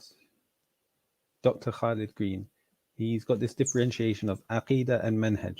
Okay, he's got this from the Spubs people. He's kind of been brainwashed by Spubs, because that's not what we have in Islam. We have something called Manhaj, but Manhaj in 3 things: methodology of three things: your methodology in aqidah, your methodology in fiqh, and your methodology in mu'amalat. Is it fiqh or ibadat? Yeah, fiqh, so aqidah, ibadah, and mu'amalat. These are the three things in which you apply your manhaj. There's a manhaj of these three things. But he thinks Islam is split into two, aqidah and manhaj. That's not how it works. Still, they are associated with the ummah to a degree, in some form or fashion, because that's why we call them, they are, when we talk about the concept of religious aberrations like bid'ah, that they refer. No, Sepid Asadi. Of course he hasn't. He's a full-time supporter of reactionary. Yeah. Refer to it as bid'ah mukaffara or bid'ah ghayr mukaffara, bid'ah which takes you out of the fold of Islam, and bid'ah which the person has mistakes in bid'ah but they're still in the fold of Islam. So with that being the case, we still refer and make a difference kind of loosely. We don't say the Mu'tazila or the Jahmiyyah are necessarily from the Ummah in that sense, or the Jahmiyyah especially are from the Ummah necessarily, but they are they have been expelled from the Ummah. So they're still, when we talk about them as a Muslim sect, even though they might not be Muslim, because they're not considered necessarily what they call a kafir asli, a person who disbelieves in the origin, like a Jew or a Christian. He's not a Muslim. Okay, a Buddhist is not a Muslim. A Hindu is not a Muslim. A Sikh is not a Muslim. Asli. So there's no confusion. There's nothing to consider in looking at their creed and so forth, because they're aslan not a part of that nation concept or the ummah of Muhammad sallallahu alaihi wasallam. Whereas those other sects, perhaps there's still a loose association. And I don't know where some groups like the Nation of Islam that take bits and pieces because they have tons of, either they're not Muslim, but are they similar in the sense to the Jahmiyyah and some of those other groups that have bid'ah mukaffara? So it's probably going to depend on the level of your mukhalafat. But anyhow, to make a long story short, that this is very important and a very important part of Islam, that concept of the ummah, even with our divisions and even with our kind of a rush. I think in a sense, there's a lot of, I guess we might say introversy or something that a lot of people, with the rise of kind of more and more nationalism, that we are becoming more concerned. For example, you hear a lot of du'at in America and stuff like this saying, hey, that's not my problem. We're concerned about what's in our nation and what's in our community. Our community is not like we have our own problems. And there's no doubt there's something to be said there without totally negating and discarding your brotherhood with your brothers around the world. But exactly, the killing fields in Philly, those brothers have to deal with that. They're not as concerned on a daily level with the Uyghurs, what's going on with the Uyghurs and protesting for the Uyghurs, because they have their own killing fields and people to feed right in their community. So although those divisions there, still one ummah. And I definitely would argue that those brothers in Philly and other places, they have their concern for their brothers around the world. When you lose that concern, that's where the problem, a large part of the problem lies. If you just say, no, I'm a Kashmiri and I'm only concerned about issues in Kashmir, and I don't care what happens in South Africa to the Muslims there, or in Cameroon, or what's going on in Nigeria, that Boko Haram is coming up and attacking in Mali, and what, so when you become so insular, this is a very... And that is really what's happened to the Muslim world. It has become insular, where all we care about is, when I say we, Muslim nations only care about their own nation. Really, that's all they care about. Yeah, that's the priority. Alhamdulillah, we've got certain people speaking out against crimes done to Muslims in other parts of the world. So big up to those Muslims who take action and speak out. The dangerous thing that you're going against that concept of ummah that the Prophet ﷺ, that Allah wa Rasul ﷺ has mentioned. And these are important observations that you're making, Khalid. And the reason I'm bringing these things out, because it's very important to know that in academia, which informs on policy in some societies, that these observations are being made. So, for example, I'm going to continue to conclude on this book and move to some other research that I was looking at. The author then says, contrary to widespread assumption, good question, the term Muslim world does not derive from ummah, a concept as old as Islam, which refers to the Muslim religious community. Instead, the idea of the Muslim world began to develop in the 19th century and achieved full flower in the 1870s. So he's making a distinction here, Khalid. The author's making a distinction, as I said, between ummah and the Muslim world. Also mistaken, saying that the Muslim world, the concept began in the 1870s. Also mistaken is the belief that Muslims were united until nationalist ideology and European colonialism tore them apart. This is precisely backward. In fact, Muslims did not imagine belonging to a global political unity until the peak of European hegemony in the late 19th century, when poor colonial conditions and European discourses of Muslim racial inferiority began to rear its head. So he's making a reference to the ummah and saying this is not what the Muslim world refers to. they are two different things. There is an acknowledgement that there is an ummah, and you've elucidated upon that. But the Muslim world concept was a reaction to what was happening during and post-colonization by the imperial West. And it's important, as I've said, to note these comments, because here, and I'll conclude from this now, the abolition of the Ottoman Caliphate in 1924 inspired self-reflection and debate on Muslim world identity in an era when modernizing ideologies of nationalism and Bolshevism threatened to obviate other political forms. So there was a reflection, and we know we had Jamaluddin Afghani and Muhammad Abdul and these individuals coming forward. And whilst we... So this topic right here, the last paragraph he just read is the issue with the Muslim world today. It is a very important issue, and it's the definition of the problem that Muslims are facing right now. He's got to the crux of all of these videos that he does and all these discussions. This is the most important topic of discussion. Alhamdulillah, he's finally got to it. Referring to, making the claim we need to refer to the Salaf, the ideology and beliefs that they had were actually divorced from that. Their call and the call for referencing back to the Salaf and to look at that illustrious era in order to recognize the Muslim Ummah was a correct one. But the mechanics, methodology, and mechanisms they wanted to deploy, and the ideology that underscored what they were expounding was not upon the Sunnah. So the point I'm making here now, the point I'm trying to make here now is the regional interpretations emerged for many reasons, and many of them are still in existence today. So if we forget this particular post-industrialization, the fall of the Ottoman Empire, and we look at the madhahib and how they emerged, and how the four most dominant ones are the ones that are in existence today, because there were many more madhahib. Al-Layth, Imam Al-Layth, for example, and others that we can, the Zaidi madhab, for example. All of these were in existence before, and I'm going to ask you to speak regarding that, because you have more knowledge in that particular area. My question to you to expound upon is, as those madhahib grew, they were transported and exist today regionally. The smaller of the madhab, but the one that is seen as the most referencing of the Sunnah, the Hanbali madhab after Imam Ahmad bin Hanbal, is the smallest, but exists in, and I'm talking for adherence, it's growing, but exists in the Gulf regions primarily.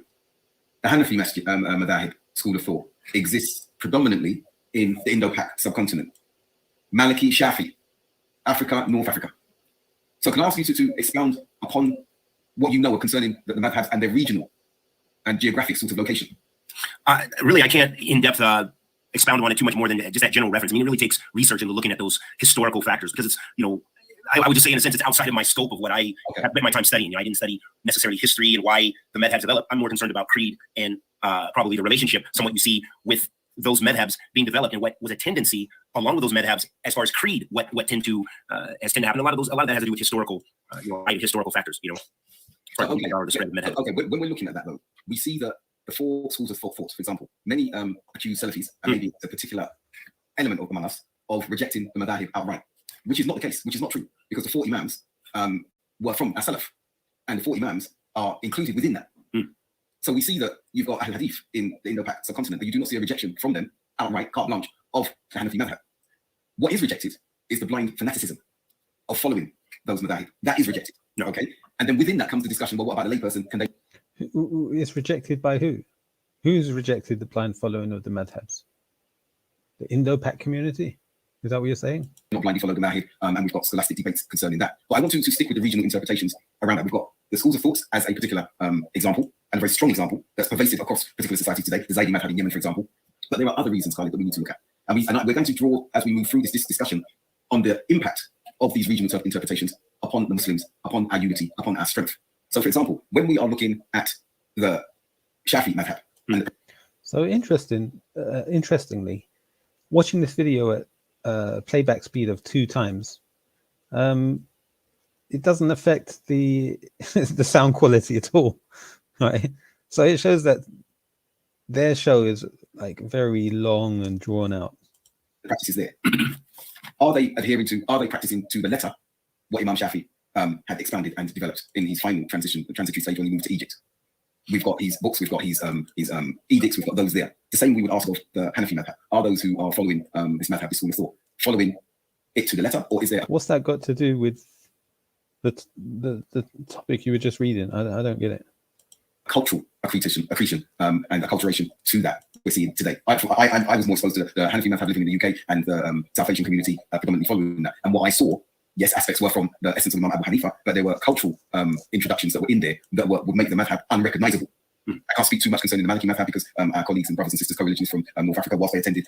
So this is quite a deep discussion and it's quite broad in its breadth. And the reason I'm bringing it this way is because we take these things straight to the methodology of the Quran and Sunnah. Yeah, I have to skip forward some of this. It's pointless. Of those in areas of jurisprudence, fiqh, we look together with regards to its dissemination.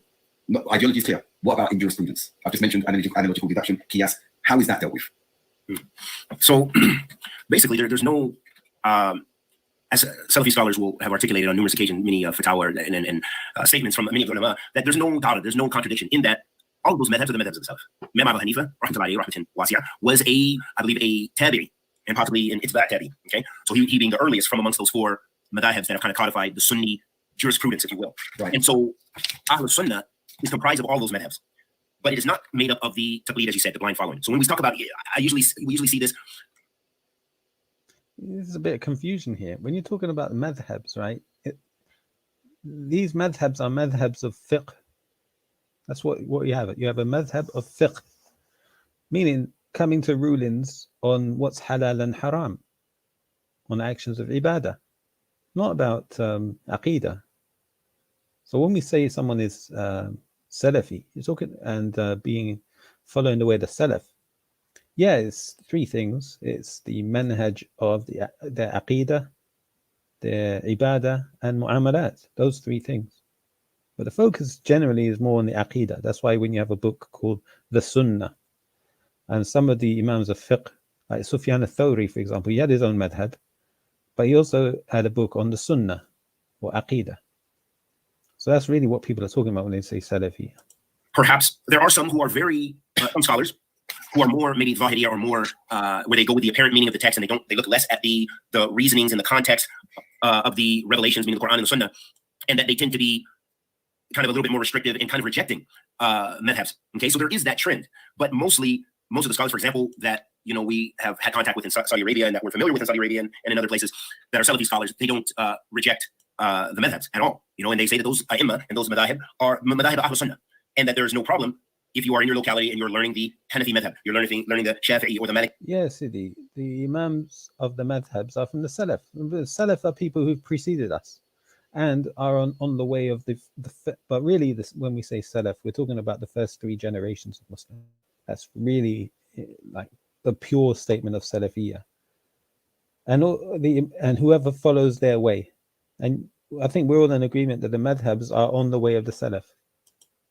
Madhab, or in the case of Saudi Arabia, the official madhab, if you will, is, and what's taught in most of the schools and institutions predominantly is going to be Hanbali fiqh.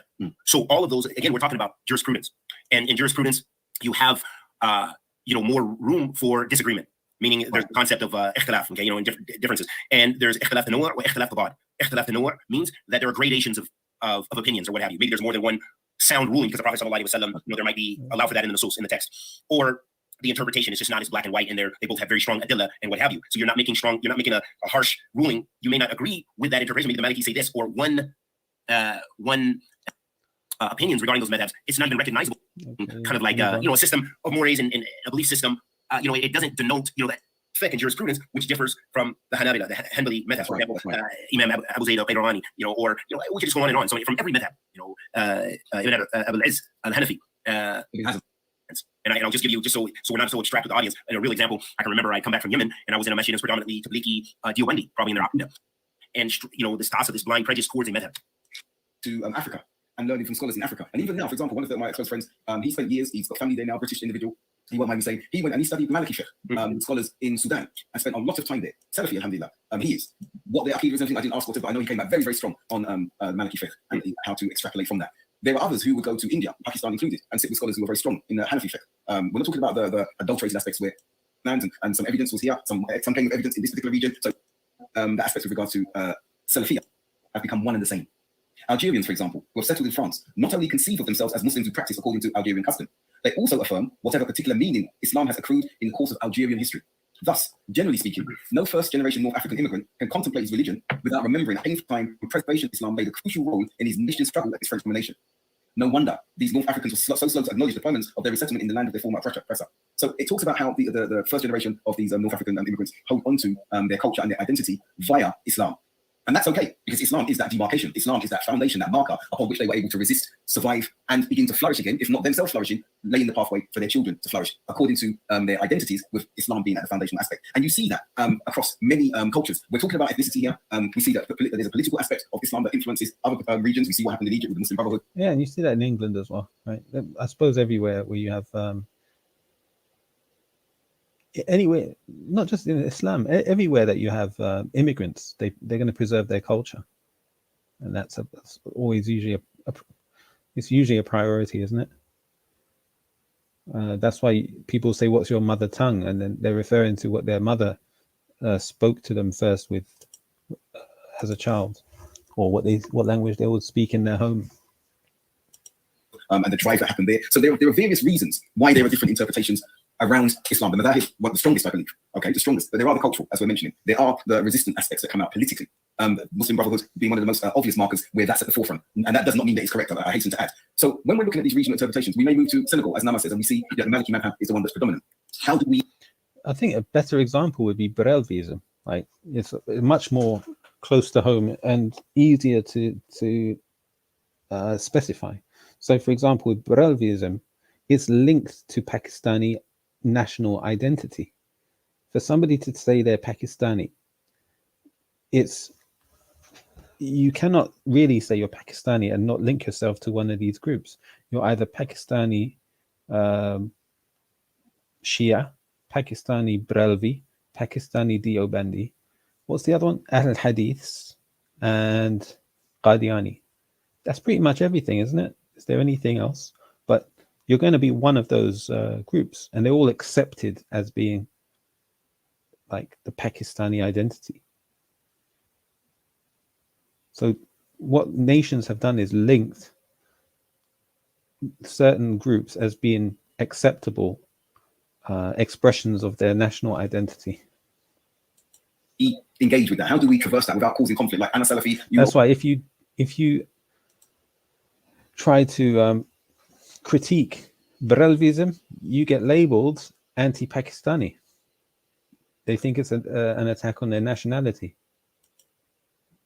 Can we take from that? Can we say, okay, is this the Maliki madhab? Can we discern that and differentiate that between the cultural practices and the innovations and accretions that may have crept in? Can the same be said? Again, I'm going to come to this question now, and it's for a different subject. When, say, we're following the Hanbali fiqh, for example, if you were studying in Saudi Arabia, is there a possibility that there are cultural accretions that have crept in there as well? And the reason I ask that, because we see that some try to say derogatorily that Salafis are synonymous with Wahhabism. Is Wahhabism a thing? Some say it's a cultural derivation of the Hanbali madhab and a type of Salafiyah that is peculiar to a region in Saudi Arabia or Saudi Arabia, the country. That's one particular narrative that's there. Then there's the outright rejection, saying it's being used to say we follow Sheikh Muhammad ibn Abdul Wahhab, and it's diminishing the import of what Salafiyah is, which is not following or inscription to a name or a person. It's an inscription to the Sunnah and what the Sahaba were upon, Tabi'in, as you mentioned, Hafsa Tabi'in, at the helm of that, the Prophet ﷺ calling to that, being upon that. So it's really important. Why am I saying this, guys? Because I'm bringing us into where there isn't or doesn't appear to be a restrictive element around it. The brother says, Sallallahu Alaihi Wasallam, Sallam. Doesn't sound right. As it relates to the practice and the growth of Salafism across all of these societies, the Indo-Pacific continent, the African continent, the Middle East, the Americas. While you may have that limitation with regards to the madhab that is there, or a political Islam that is there, or a cultural Islam that is there, when Salafiyah starts to emerge, it emerges across all of these geographic regions. Can you speak to that and explain why? So, what I find funny is that Abdul Haq will go through he'll have read some sort of dissertation in great detail and analyzed it for hours. Then he'll give his explanation of the paragraph he's just read, and then he'll throw the ball to Khalid, who seems like totally unprepared. And now he's under the spotlight to have to speak about what he's just heard from Abdul Haq. First of all, he has to absorb what was just said, and then he has to speak on it. And he seems unprepared in both situations. Salafiyah, as a methodology, if you will, it's a return, and so it's a return. It's a little bit unfair. I think Dr. Baker should, prepare his talking points first, send them to the brother, let him review them, and then he has some familiarity what he's going to be asked to talk about. But to just put him on the spot like that, it's difficult. And it's a revival. Because of that return and revival, this goes to another point that you were making with Sheikh Mohammed ibn Wahab and the role of Saudi Arabia. Because Imam Muhammad ibn Wahab rahimahullah ta'ala was a reviver. You know, he revived, when you look at his books, no matter what Yasir Qadhi and other people say, I think Muhammad Hijab has some statements too, and others, regardless of what these people have to say. This great Imam, when you look at his books and you look at, you make a comparative study and see what was kind of being produced according to the creed of Ahl Sunnah Jama'ah, meaning if you're referencing the creed of Ahl Hadith, you'll see the agreements there. You'll see that he was, from the context of his time, that he was, you know, like his nullifiers of faith, the 10 nullifiers of faith. He's referring to the 10 really most common nullifiers of faith that he was witnessing during his time in the Jazirat al-Arab, you know, what he was witnessing and in his travels. This is what was common in the Muslim world at that time, some of these practices right there, you know, in Mecca, Medina, and otherwise. So, and the life of Arabia is going to be different than the life of Morocco, where there is. I'm going to add a little bit more color to that page. And what I mean by this is absolutely one of our participants in which we just see internecine fighting destructive division amongst those of us who are purveyors of what is, and learn because he was sure they were to stay and remain and say this is the only region with fighting like that. Right. You don't see Imam Fawzan in that kind of controversy. You don't see even Imam al-Albani speak because there's just too many nusus. Now, this is the bit that annoyed me. Yeah. So let's see. Dr. Khalid. This discord and these problems will always remain. So if you can get that into, I think that's something that's important to accept. We're not going to make. Let me just rewind a little bit more. Correct. Madhab, Hanabila, and no diversity with regards to the other remaining three madhab. And we see polarizations between these elements of brothers and those who may have learnt authentically from the other madhab and whose aqidah is Salafi. I'm talking about. But those who are coming back, something is going wrong. Okay. Stay in the region that we're speaking about because we know that that's firm in that instance.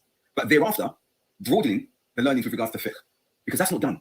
That's not done. And I come back again that the fruits that we're seeing as it relates to our environments in the West have been very destructive. And that's not the scholars necessarily to blame. Okay. But those who are coming back, something is going wrong to some degree, where we've seen cultism arise in the West, and we've seen the things that we're seeing. And amongst you hear that? Cultism rising in the West.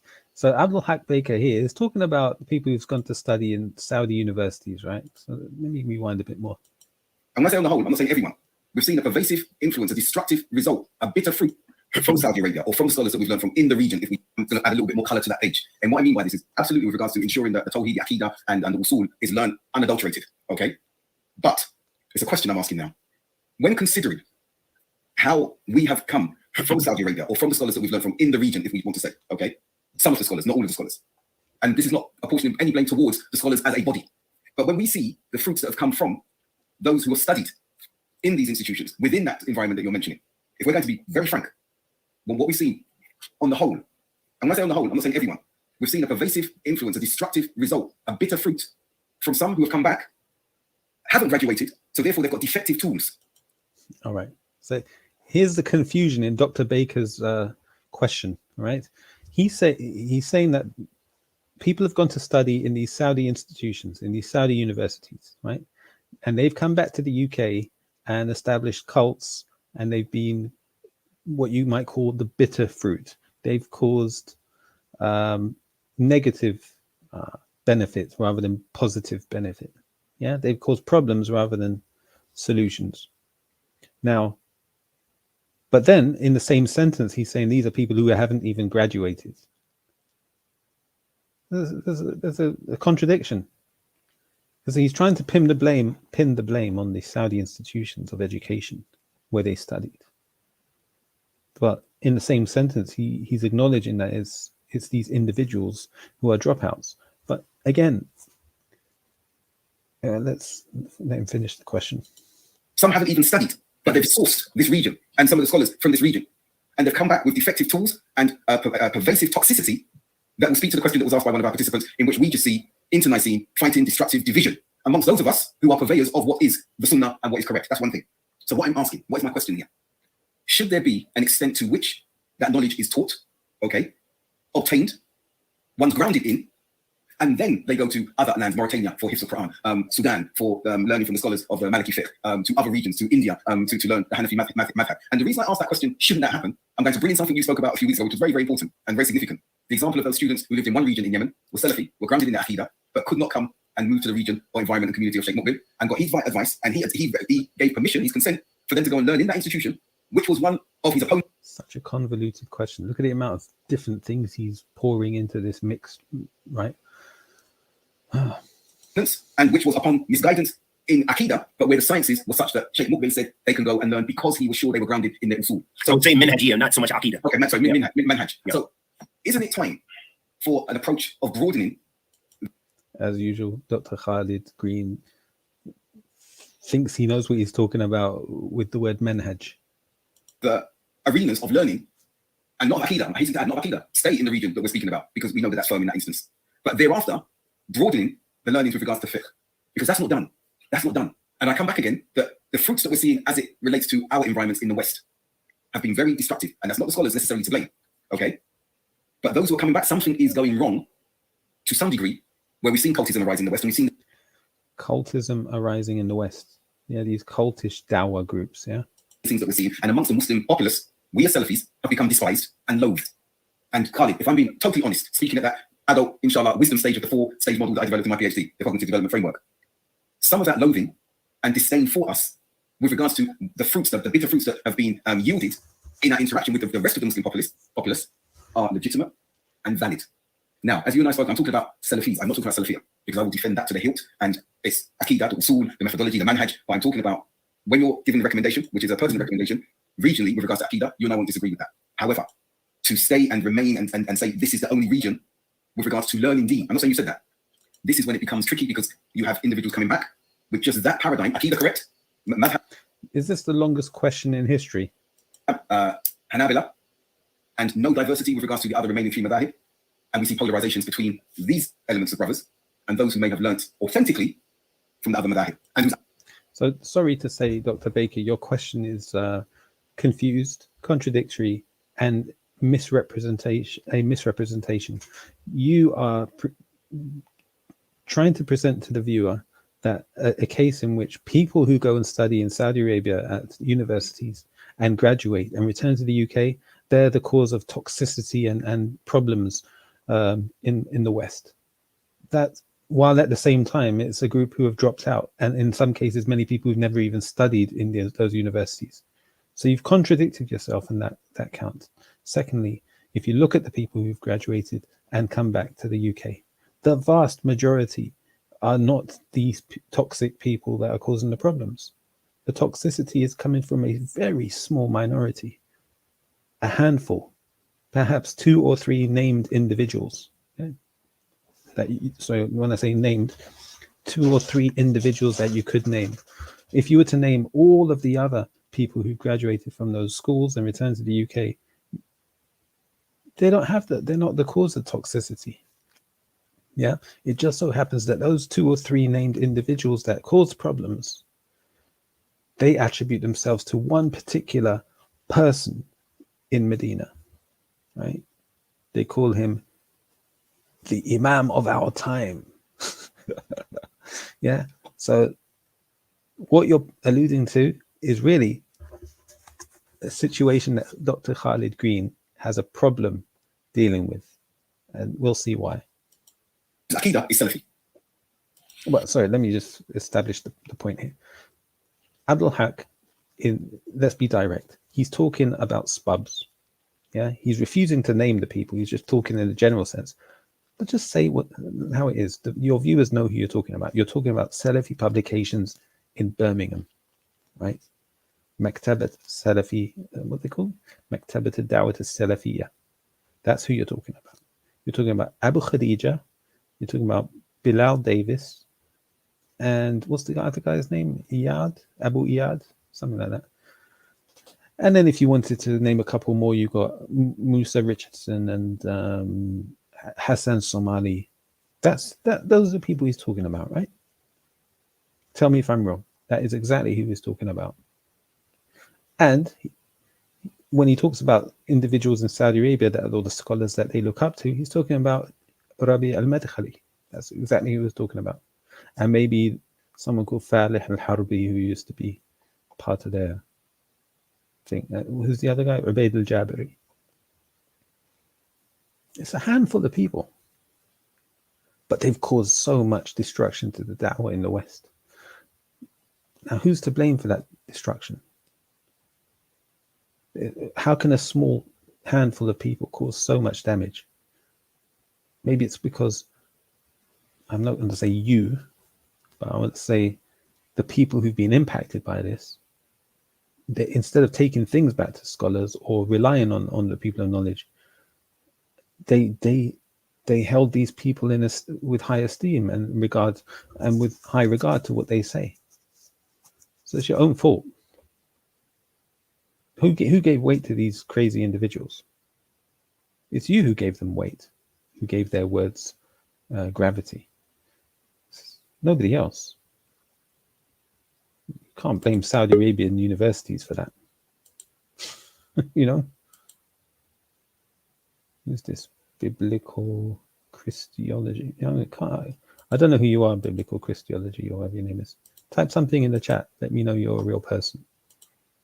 I think, and Allah subhanahu wa ta'ala knows best, that this discord and these problems will always remain. So if you can get that into, I think that's something that's important to accept. We're not going to make paradise on earth. No. There will always be discord because there's just too many nusus that illustrate for this. There's always going to be dividing. Unfortunately, it hurts the heart when you see it closer to home, when you see Ahl Sunnah scholars dividing and splitting. But there is signs there. And again, like I said, a lot of times you see, what I would take exception is there's so many individual Salafis and many Salafis, especially scholars and others, who are not dividing like that. Right. Usually you don't see Imam Fawzan in that kind of controversy. You don't see even Imam. And see, here's a problem with Dr. Khalid. Because of his understanding of the word manhaj, he accepts people who are cultists and people who are misleading, dal mudillin. He considers those people to be Salafi. He thinks their manhaj is correct because he misunderstands the word manhaj. He doesn't understand methodology correctly. He thinks it's a separate thing, and methodology simply means understanding. It's not just understanding, it's application, it's aqidah, it's application, it's worship, it's mu'amalat, it's interactions with people. Al-Albani, or let's just talk about those three especially, even Imam Muqbil, but he was pretty harsh on Ahl Bid'ah, but still, he was... And notice he calls certain scholars Imam Al-Albani, Imam Muqbil. Loving between Ahl Sunnah, okay? Doesn't mean no one is free from mistakes. So those problems are going to arise. But as laypersons, as students of knowledge, as whatever, it's on alaykum bi sunnah. It's upon us to continue to stick to the sunnah, for how we deal with differences. One of the reasons, as far as that, the chaos that you mentioned of coming back for many people who might have studied a little bit and some who studied more, but what they were bringing back was not necessarily positive. I would argue that there was some elements of positive, some great elements of positive. Actually, I would say, there's immense beauty because it helped to spread the sunnah, regardless of many people also disliking them or seeing the discord and seeing the foolishness that people were doing. Now, this is all around the world. What happened in places like Philly and in Birmingham and stuff happened in Mogadishu, and happened in Hargeisa, and happens in Jakarta. Same thing. What I would say is a lot of times, a lot of people do not know how to deal with differences, and they're not referring. 1 second. Hello? Biblically, this is Biblical Christological Accounts, FTW YouTube, here to tell you that... I don't know who you are. So, just before you drop some pornographic type stuff, I'll remove you from the stream.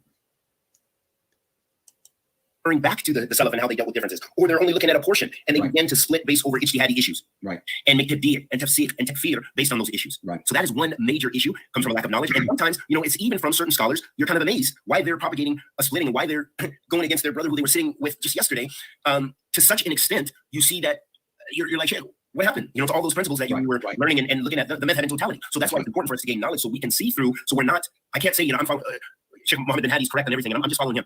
Oh, he doesn't like this one. I'm not on that. Sheikh Rabi doesn't like it. I'm confused. No, for me, none of that stuff, it doesn't confuse me because I'm looking to the extent of my ability, looking at if it was even relevant to even look into some of these issues, to see the truth and say, whoa, it sounds to me, Sheikh so-and-so has a little bit of issue here. And Sheikh so-and-so also has some issue here, Or, for example, let me just give you a real example with Sheikh Ali al-Halabi, because I know you like to have a love for the Sheikh, and I love the Sheikh as well. But when I looked into that issue, when it first became really a hot potato, and I go to Sheikh Rabi's website, and I'll go to Sheikh Ali Hassan's website.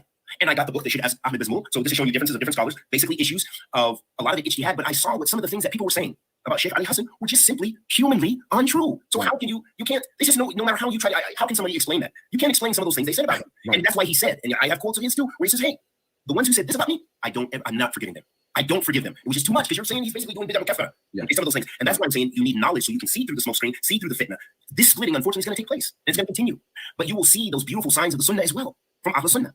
Because the Prophet ﷺ said, La tazal ta'ifatu min ummati zahirin ala al-haq. La yadurruhum man khalafahum wa la man khadalahum hatta taqum as-sa'ah. Prophet ﷺ said, there won't cease to be a group from my nation that's on the truth. No one will harm them who differs with them or tries to deceive them until the hour is established. There's always going to be a group that's calling this sunnah. That's a very important point. So that's please clarify that narration there does not refer to a group. It's talking about Ahlus Sunnah wal Jama'ah. It's talking about, because some are claiming it's talking about fiqh najiyah. That's what we have to do. It's talking about the same sex. So it is talking about a group, because Allah mentions his Allah. What I mean. We're not, but I understand what you're saying. No, it does not refer to a particular people who make awwal wal based on them, their opinions, their image, their scholars, their crew. Okay, we've seen that abuse because that origin of being a safe sect, as Muhammad ibn Abdullah said, as Allah subhanahu wa ta'ala said, there's a Hizbullah, there's a Hizbullah hum muflihun, ala wa inna Hizbullah hum muflihun. Very the Hizbullah, they're the muflihun, they're the successful ones. So there is that, there is Ahlus Sunnah, there is these terminologies, but it's when you believe that you are from them. And meaning you make your awwal wal bara based on your views or the views of a couple of scholars or your thing. You're making love and hate based upon that. You don't have my view. You and I are going to differ. We talked about that in private. We talked about it in public a little bit. We're going to differ on issues. Ijtihadiyya. It doesn't mean everybody's correct. I'm still correct. but anyway, you're going to have those differences, but it's how you deal with those differences. This is one of the things where a lot of those brothers who came back, and particularly, I'm not always throwing a stone at Salafi publications, but I'll say a lot of those guys, they didn't know how to differ. For them, they took every single thing. Yeah, so big up Dr. Khalid for actually mentioning who Abdul Haq failed to mention. We all know who he was talking about, Spubs. They were also falling into making love and hate based upon their view and their whatever. Oh, brother, are you questioning Sheikh Rabi'a? Did the Sheikh say? What he's really describing here, there's a word for it. It's called Hizbiyya. Yeah, people have come back from wherever they've gone to, and they've established their own hizb, and they call to their hizb. And every hizb or cult, every cult has a leader, okay, that they attach themselves to. Say something in line with the Kitab Allah Sunnah Rasul Sallallahu Alaihi Wasallam. No, that's what I'm asking. When you make tabdi of so-and-so, if I don't make tabdi of him, why am I off the Sunnah now? Because you will never agree, and that's why you see them. Yeah, so their cult says, if you don't make tabdi of somebody that we declare mubtadi', then you are mubtadi', right? Now, if somebody has that view, how can you describe them as Salafi? This is my problem with you, Dr. Khalid. You call these cults Salafi. No, the Salafi manhaj is the correct manhaj in all affairs of Islam. It's not the incorrect aspects. He thinks you can have a correct manhaj, right? A correct understanding of Aqidah, right? Let's put it in the correct way. He thinks you can have the correct understanding of Aqidah and an incorrect application of aspects of mu'amalat, and you would still be classed as Salafi. No, you're not. Themselves up right now. Exactly. He'll have no problem calling takfiris takfiri, but he has a problem calling tabdi'is tabdi'i. Themselves, and you see some of the scholars who really fell into that, because many of our scholars are not like that. But they're not the ones that are being translated and pumped out on the websites as much. Only when you don't see Imam Fawzan, you don't see him doing that. He's still alive. Why are you saying Imam Fawzan? Why are you calling him Imam? Yes, look, and I'm not saying that to be disrespectful to Sheikh Al-Fawzan. I'm not at all. I respect the ulama and I have love for the scholars. I do not call them Imam so-and-so, Imam so-and-so. And check out one of my previous videos where I translated Sheikh Al-Luhidan talking about it. They introduced him as Imam Salih Al-Luhidan. He says, don't call me Imam.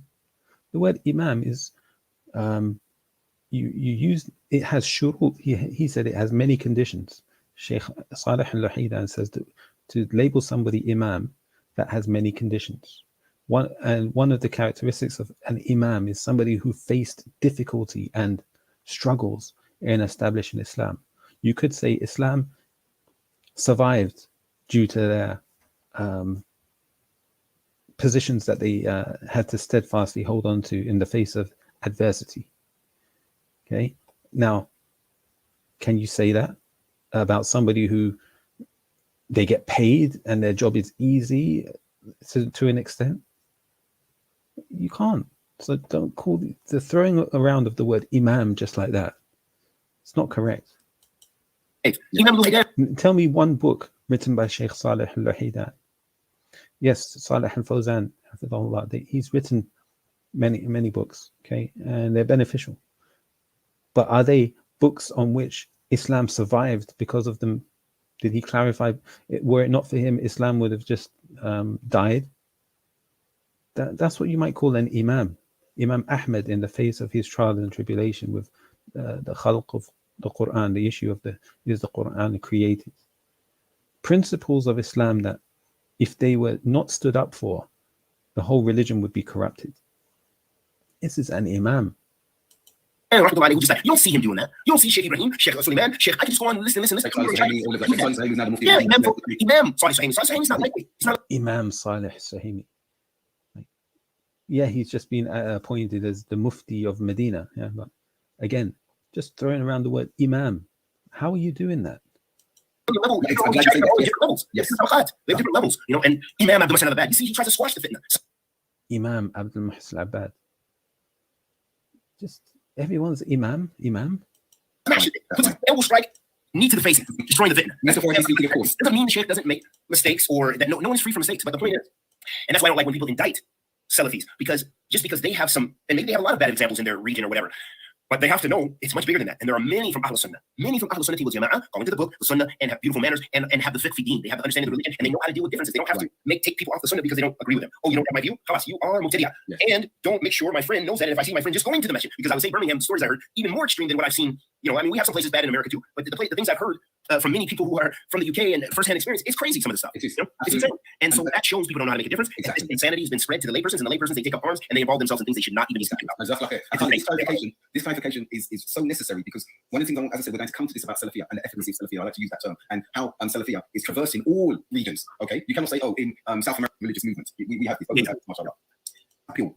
In the contentious age, Salaf imposed of Salafiyah, he breaks it down here, had no basis whatsoever. Like, yes, okay, Aqidah, Sunnah, and the deen is not restricted to one region.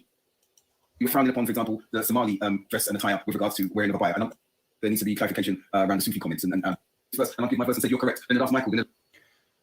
Yeah, I had enough of that. But that was the main section, I suppose, that I got annoyed about. Just call the group you're talking about what they are. They're a hizb, they're a cult, and they've got their own cult leader. That's it. And don't become excessive in your praise of the scholars by calling them imam. Right. If you hear tell me another scholar that refers to Shaykh al-Fawzan as imam.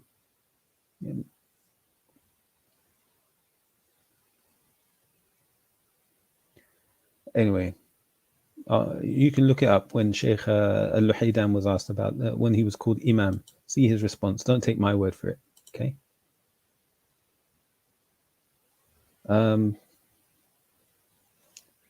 Yeah, let me see if is there anything else I wanted to review. Yeah, there's a video from. Let me just update the description here.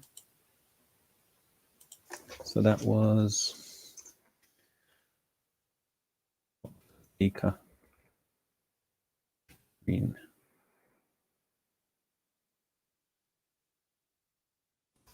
Save.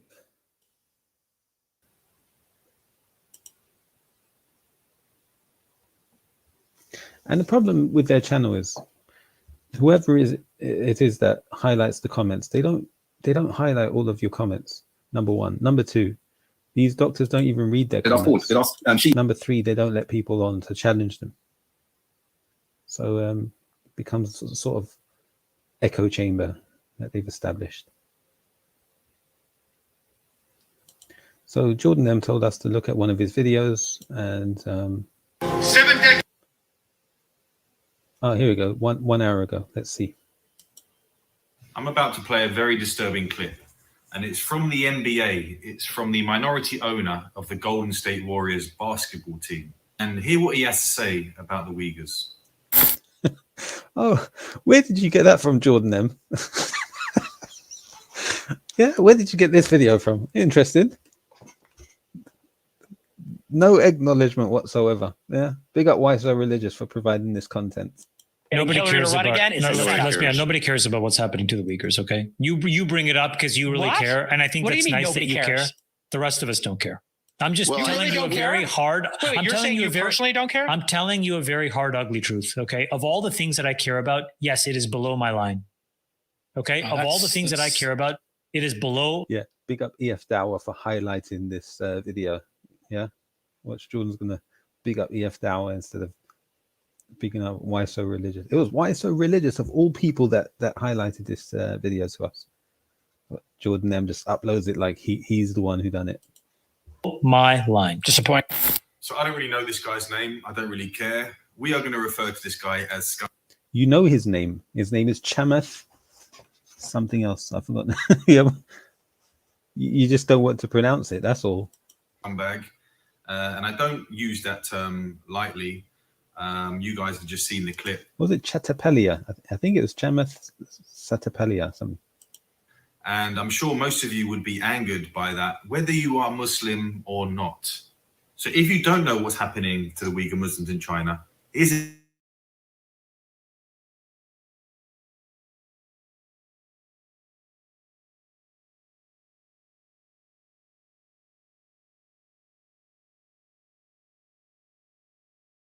Why are you still forcing Uyghur women into marriages they don't want to do? Why are you still forcibly sterilizing Uyghur women, cutting out their wombs? This is ethnic cleansing. This is a clear genocide.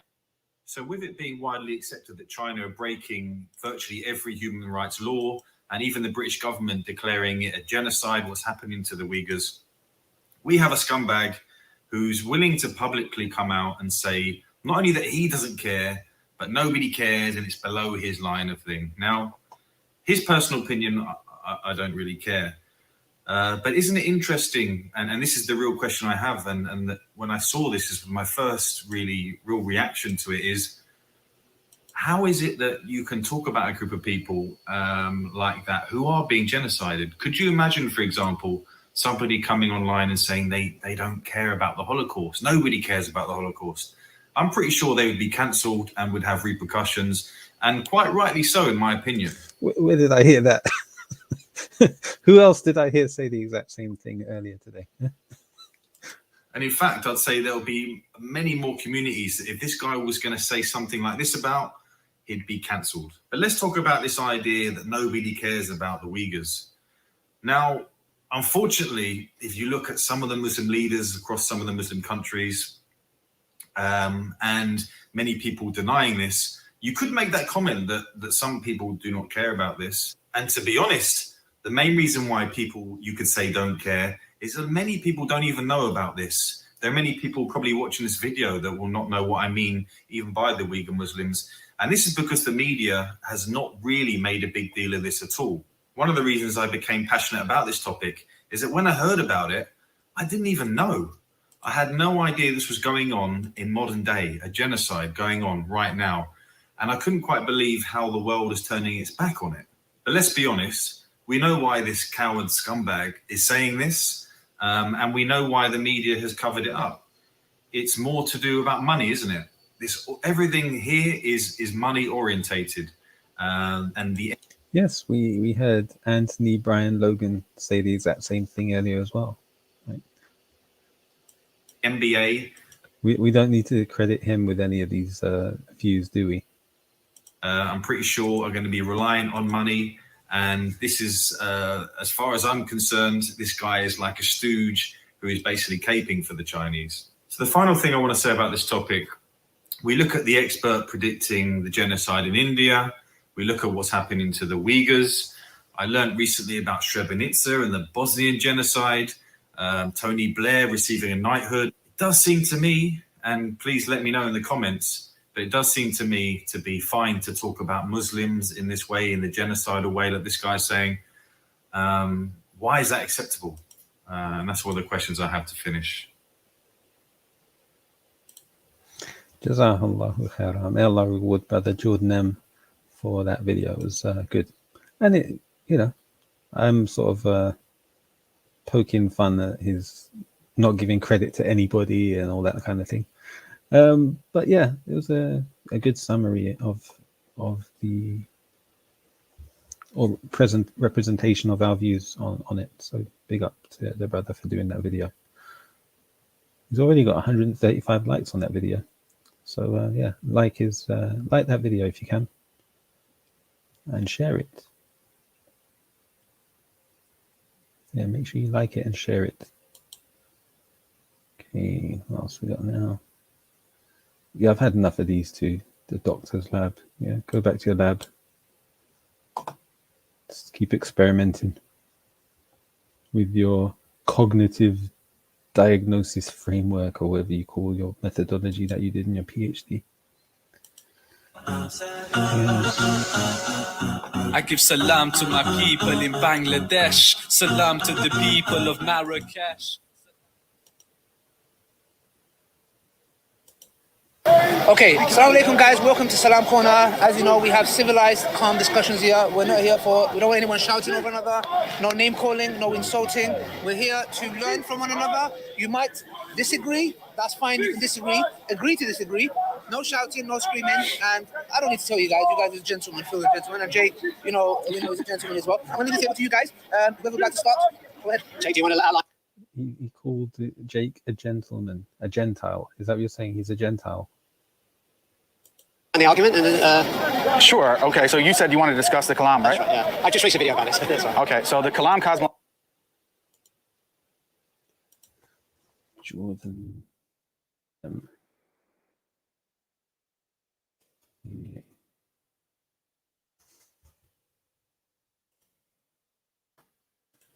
Logical argument says that whatever begins to exist has a cause. The universe began to exist, therefore the universe has a cause. We agree to that? Yeah, that's okay. Yeah, so where? Yeah, I agree. Okay. Last time, really.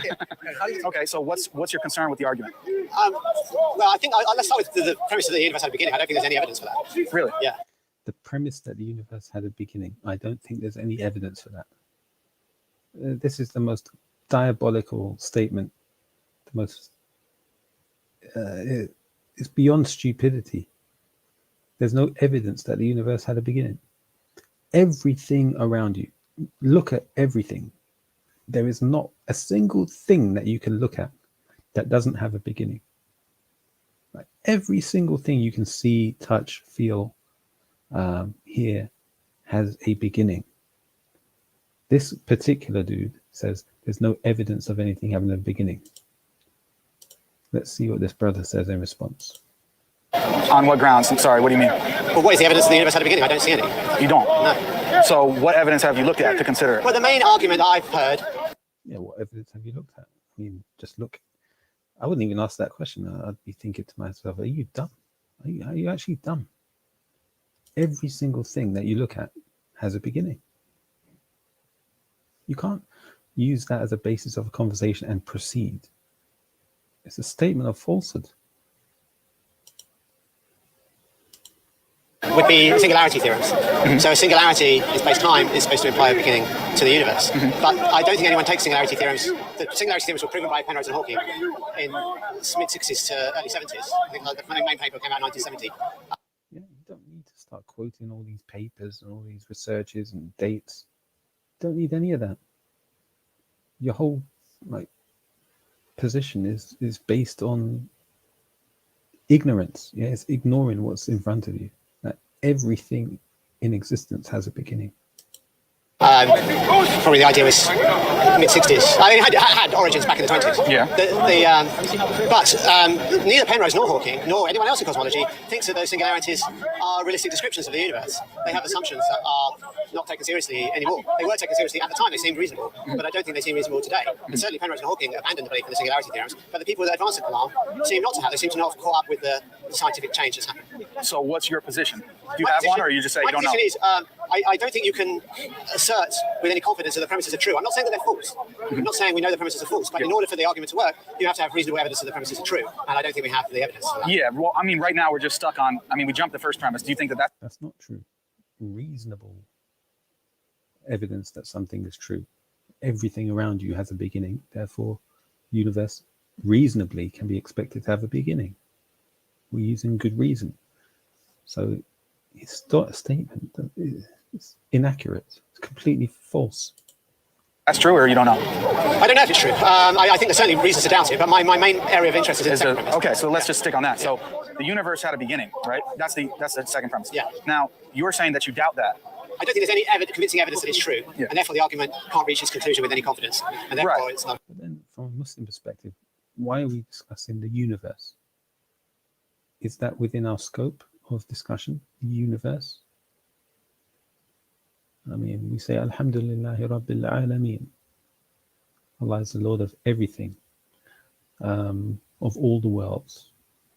You could possibly say that is the universe. Right, but what I'm asking is, do you think that it's false, or you're just agnostic on it? Yeah, I'm agnostic.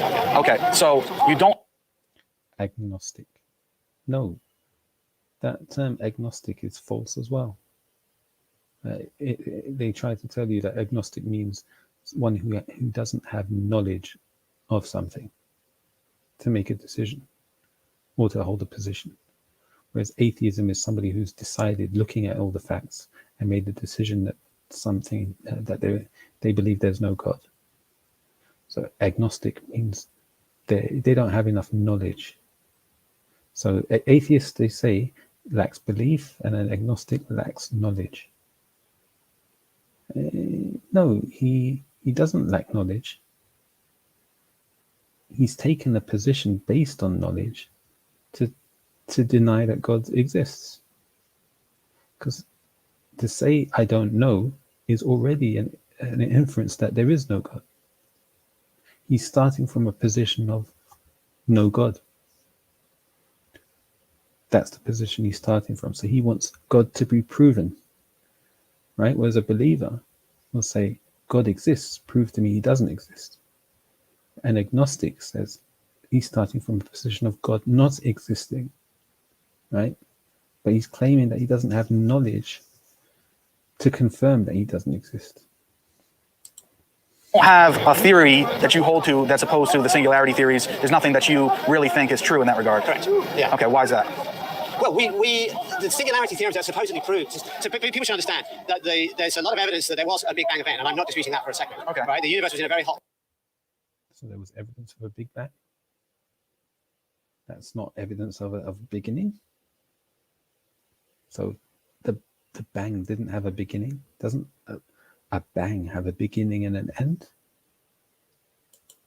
Dense state. And back in the 1960s, when William Lane Craig, who popularised the cosmological argument. Yeah, this is pointless. I can't listen to this. He's chatting nonsense. And this brother's taking him seriously. I'd have walked away by this point. So I'll walk away from that video.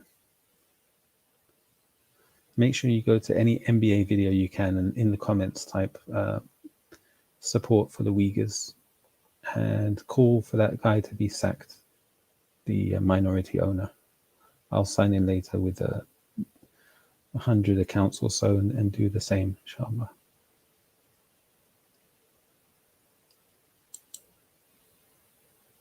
If you've got multiple LinkedIn accounts, any fake LinkedIn accounts, you can do that as well. Right? Make a few LinkedIn account, fake IDs, fake profiles, and just go to their profiles and comment on them. Call for them to be cancelled. Okay, same thing on Twitter. We've got to, participate in this online discourse. Exactly. Thank you. We need to support this guy as well. Senator Tom Cotton, Republican for Arkansas, released the following statement regarding the Golden State Warrior part owner Chamath Palihapitiya's comments, dismissing the religious genocide against Uyghurs in the Xinjiang region of China. Woke CEO Chamath Palihapitiya said no one cares about the Chinese Communist Party's mass enslavement, torture, and rape of religious minorities. He may be so callous that he doesn't care about genocide, but the American people do.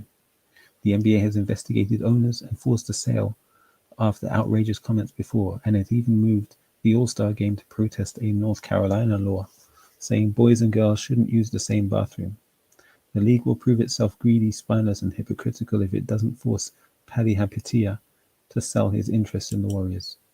So everybody, retweet this, share it with as many people as you can, and support Tom Cotton in his statement against Chamath. The Warriors issued a vague statement. They didn't even mention China. They hoped it would be that it would die down, and it did. The real target is the NBA. But don't get it twisted. Don't think that these senators are defending Muslims for the sake of it. No. Their issue is they're targeting China right now. China's an enemy of the state. Everything has really gone downhill for Chamath after the chicken leg selfie. Okay. Yes, exactly.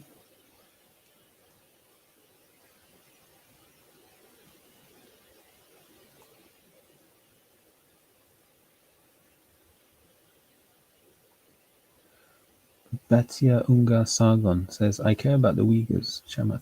Just because you and Elon Musk are comfortable playing ball with the genocidal regime and don't care about the Uyghurs doesn't mean that nobody cares. This craven defense of China is disgusting, almost as bad as the pride you take in it.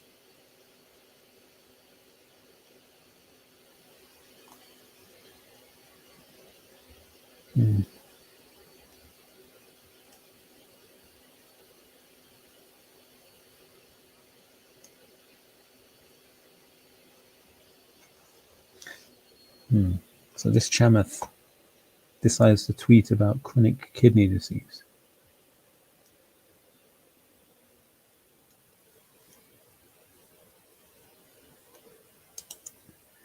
In re-listening to this week's podcast, I recognize that I came across as lacking empathy. I acknowledge that entirely. As a refugee, my family fled a country with its own set of human rights issues.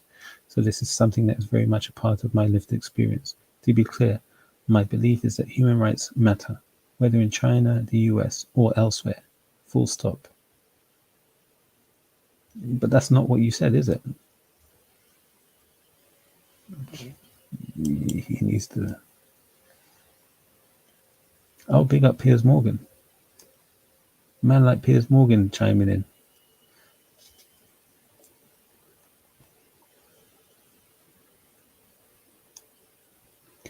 Chamath Palihapitiya should be banned from owning an NBA team. If Donald Sterling had to sell the Clippers, Chamath should have to sell his ownership stake in the Warriors.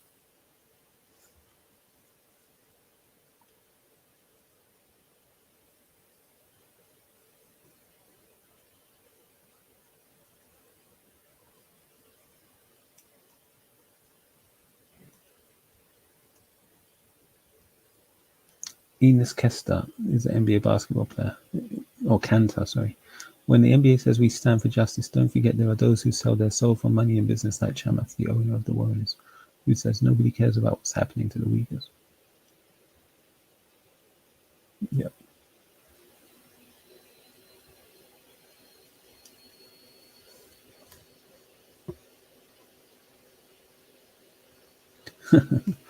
Chamath runs a fund called Social Capital, whose mission statement is to advance humanity by solving the world's hardest problems.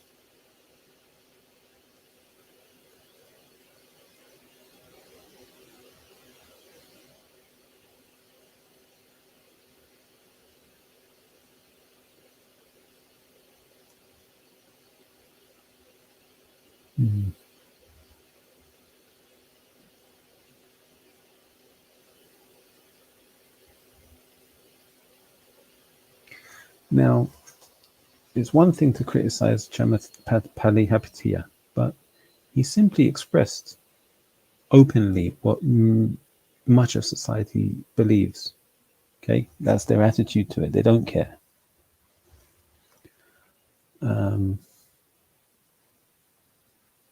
Isn't silence on the issue just as bad?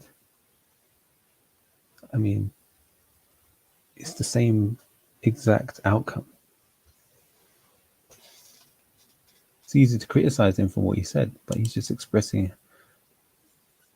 what people believe on the situation.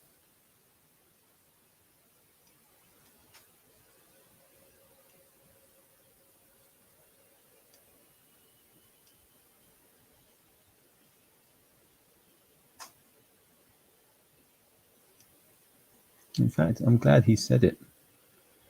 Now it brings the conversation to the fore. And all the, what's it called again? When people fake to care about something.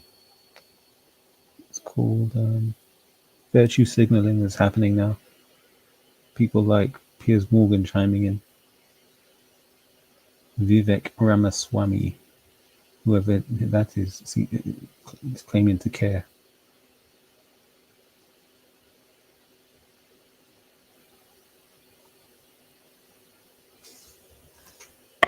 Even Mike Pompeo. If the NBA truly stands for justice, they'll denounce these comments by Chamath and denounce the CCP's genocidal oppression of the Uyghur people in Xinjiang.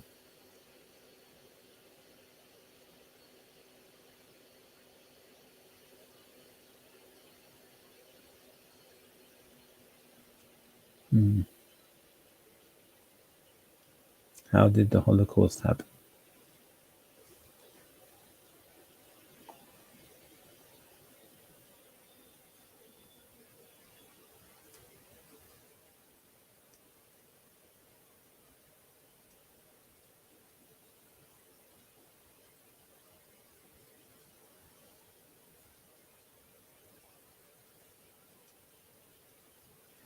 We need to stick it on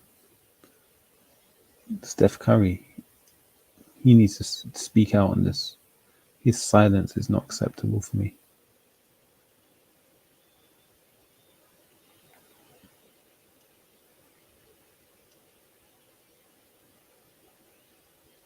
Hashtag nobody cares about Chamath.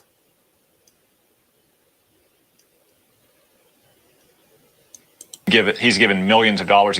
Of all the things that I care about, yes, it's below my line. Senator, what did you think of that statement? Well, it's shocking moral indifference to communist genocide. But it's not that surprising from this woke billionaire. You know, he likes to saddle up his high horse and ride it hard on things like climate change and green energy, because he knows that the Democrats, to whom he's given millions of dollars in campaign contributions, will reward him with billions in tax breaks and subsidies. So it's all about profit there. It's all about profit for him in China as well. He's not going to say anything that risks his access to Chinese markets or his access to Chinese funds. He's putting profits over principle. But, John, I also want to point out the Golden State Warriors and the NBA have been conspicuously silent here. Golden State simply put out a statement saying they disagreed with his opinion without even stating what the opinion is. They're terrified of even mentioning the topic, much less taking a stance. But the NBA still has said nothing. The NBA is a league that took away the All-Star game from the state of North Carolina a few years back because North Carolina's democratically elected representatives thought boys and girls should go to different bathrooms. The NBA in the past has made owners sell for expressing outrageous opinions. And unless Adam Silver, the commissioner of the NBA, and the league want to be exposed as brazen hypocrites, they need to force this woke billionaire to sell as well. We got Tom Cotton for that.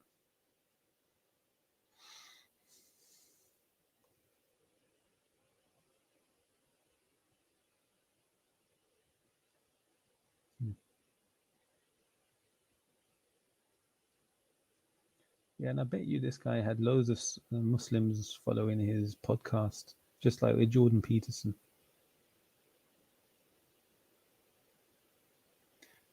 Okay, I am Uyghur myself. Chinese government sentenced my mum to 10 years.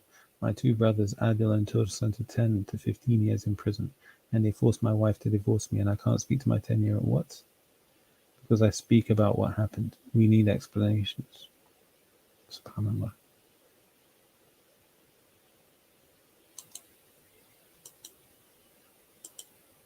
So this guy,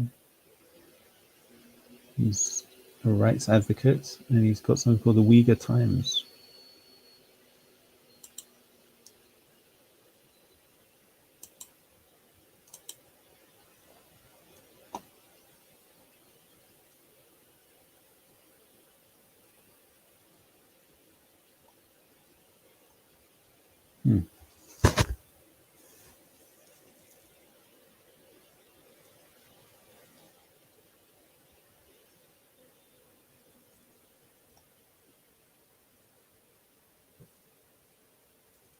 French National Assembly to vote on Uyghur genocide.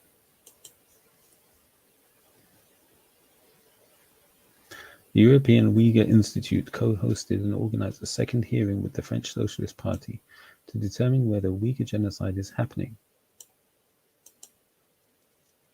The two organizations invited representatives of various parties in the parliament, survivors of the concentration camps, and French media reporters.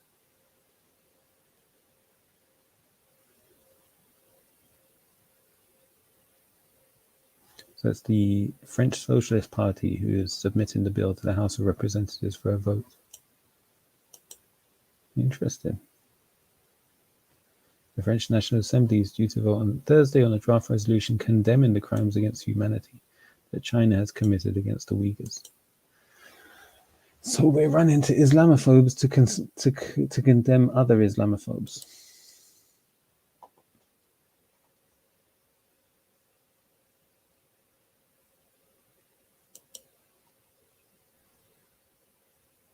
Uyghur Tribunal judgment. Okay. Uyghur Tribunal is an independent people's tribunal based in the UK that aims to examine evidence regarding China's human rights abuses against the Uyghur people and to evaluate whether the abuses constitute genocide under the Genocide Convention. Here's the full text of the judgment. Church House, Westminster. All evidence relied on the judgment is available on Uyghur Tribunal website. Introduction.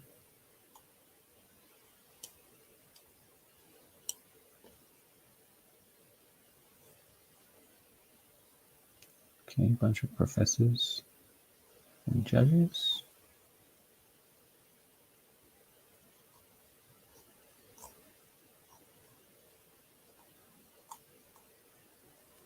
What are they saying here?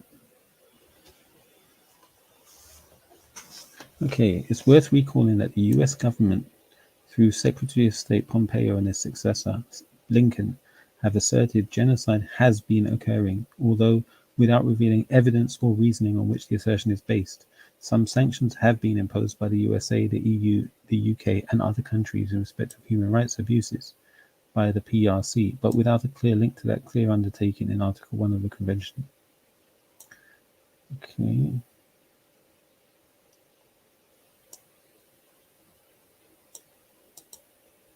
It's unfortunate no efforts have been made by those or other countries to have the issue dealt with at the International Court of Justice, as might happen if a country had the courage to take the matter there, notwithstanding the PRC's reservation concerning the court's jurisdiction.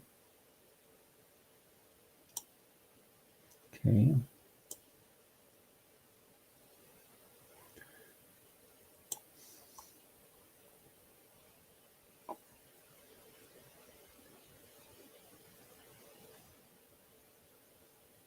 In fact, it's truly universal, they're matched up by universal duties.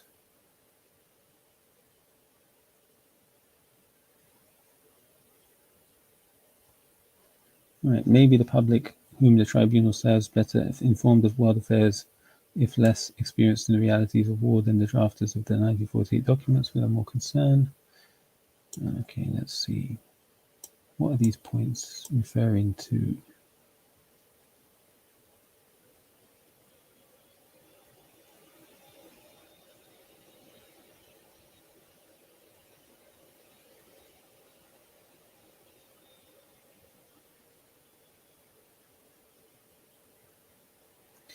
What was the tribunal's outcome?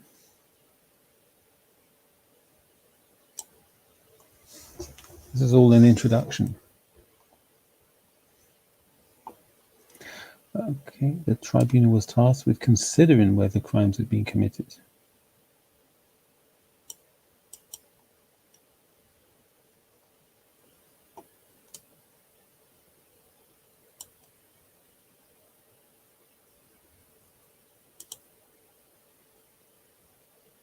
Yeah, where's the actual judgment outcome? I'll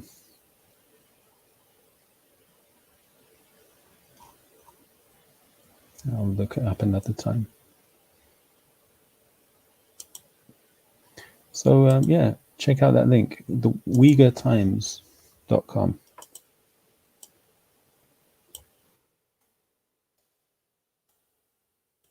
It's UyghurTimes.com.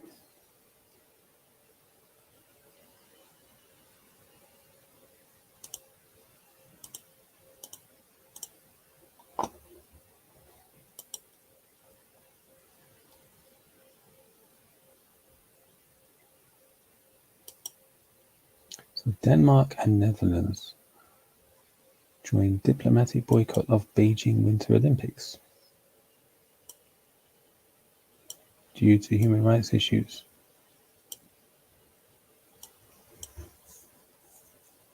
The US announced a diplomatic boycott of the Games last month. Did any of you hear of this? I didn't hear about it.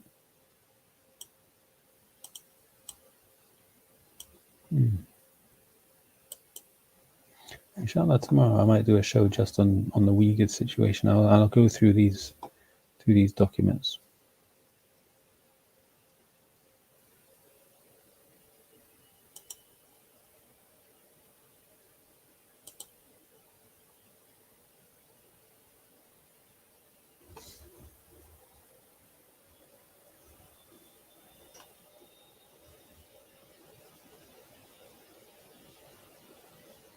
maybe this guy is actually quite a smart chap, right? He realized that what's the best way I can bring attention to this situation of the Uyghurs? You know, he could have shared a link about the genocide. Nobody would care, right? But the fact he done it in this way, it brought so much attention to it that it's being talked about now. So maybe he's really a good person. I do that sometimes. I might say controversial stuff or provocative things online on people's channels to get them to think, right? To trigger them. Maybe that's his approach. I doubt it, to be honest, but you never know.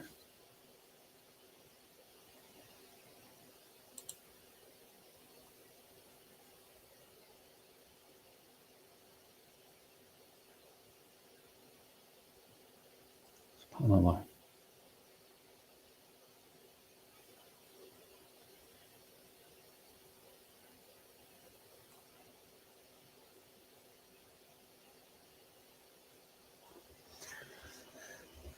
But then again, you know, you also have to ask,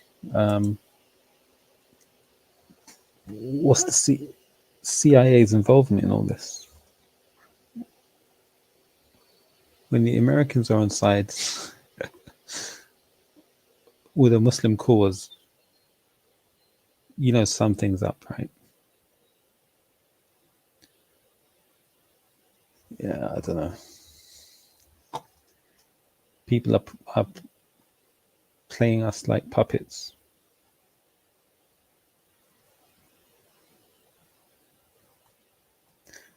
I don't know.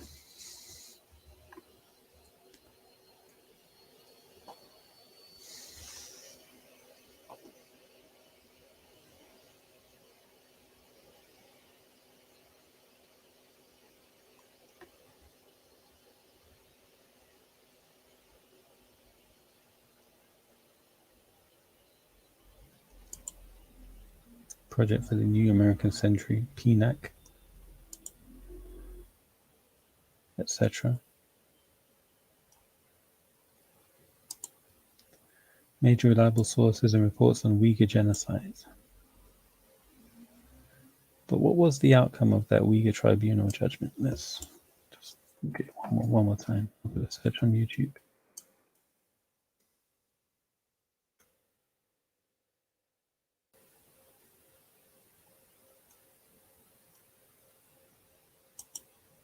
That. Crimes against humanity attributable to the PRC is established beyond reasonable doubt by acts of deportation, forcible transfer, imprisonment, severe deprivation of physical liberty, torture, rape, other sexual violence, and forced sterilization. So they said it was proven beyond reasonable doubt. So the outcome must be a guilty verdict. Persecution, forced disappearance, and other inhuman acts. As to genocide, it will be clear from the above that all elements of an intended genocide to be accomplished by a conventionalistic act imposing measures to prevent births within the group are established. Only to whether the part that is subject of the intended destruction would qualify. If the part is sufficiently large, then PRC, by the imposition of measures to prevent births intended to bring in greater security borders, does anything to preserve face and dignity. More than political leaders and international bodies know that wherever and whenever gross human suffering occurs, action must. Hey, big up, Ralph. How you doing? Follow from the needless suffering of fellow citizens anywhere in the world. It can never be right to look away.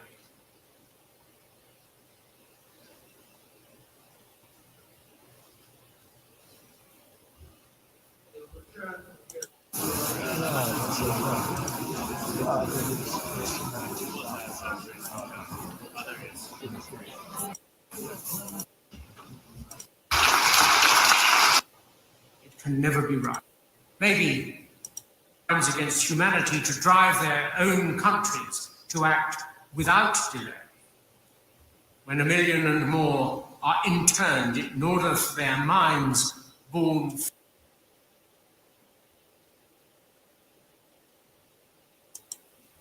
Now, a group of senior UK lawyers on an unofficial tribunal investigating China's treatment of the Uyghur minority group has concluded that Beijing is committing genocide and crimes against humanity. The tribunal details systematic human rights abuses, including forced labor, torture, and religious destruction against the Uyghurs in Xinjiang province. This is the tribunal chair, Sir Geoffrey Nice. On the basis of evidence heard in public, the tribunal is satisfied beyond reasonable doubt that the PRC, by the imposition of measures to prevent births intended to destroy a significant part of the Uyghurs in Xinjiang, as such, has committed genocide. This tribunal. Sorry to hear you have a chest infection, Ralph. Hope you get better soon. Is it COVID related? Yeah.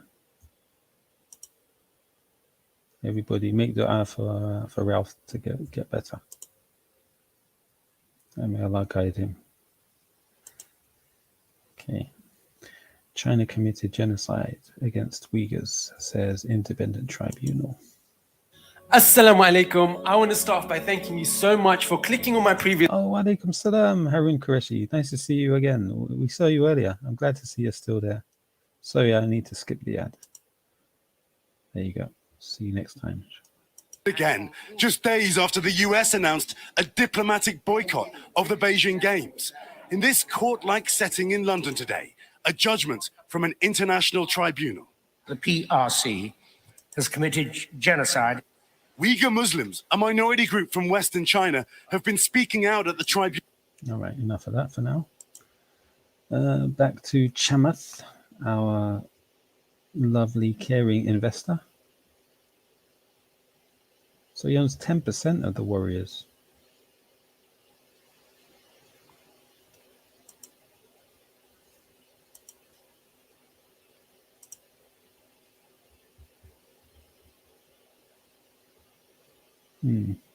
Well, the reason we're talking about the Uyghurs right now, Ralph, is this guy Chamath Chatapa, what was his last name again?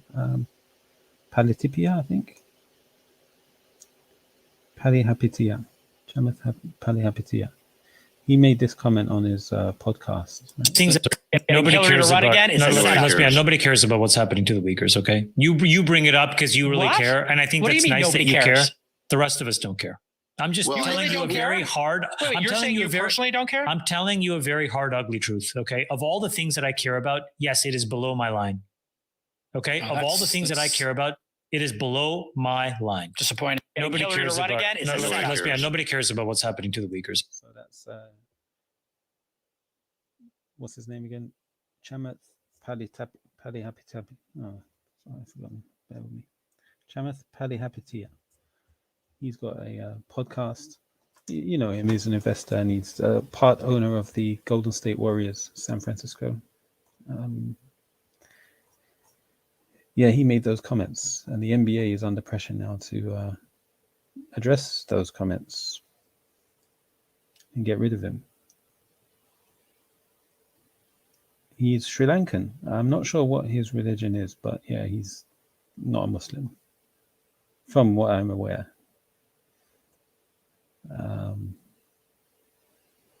He may be Buddhist. I mean, I'm not sure. I think the main religions in Sri Lanka are Hinduism, Buddhism, and Islam. So he may be Buddhist. When I looked on Wikipedia, it wasn't clear. I mean, he may not be anything, right? Yeah. NBA are silent at the moment. Yeah, he could even be Christian. Yeah. Don't know what he is.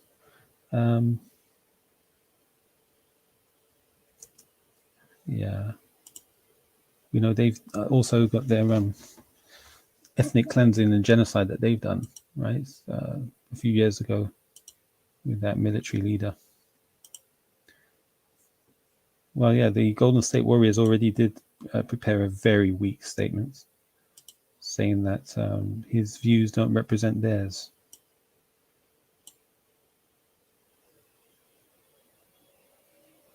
So one guy called Tom Cotton spoke out.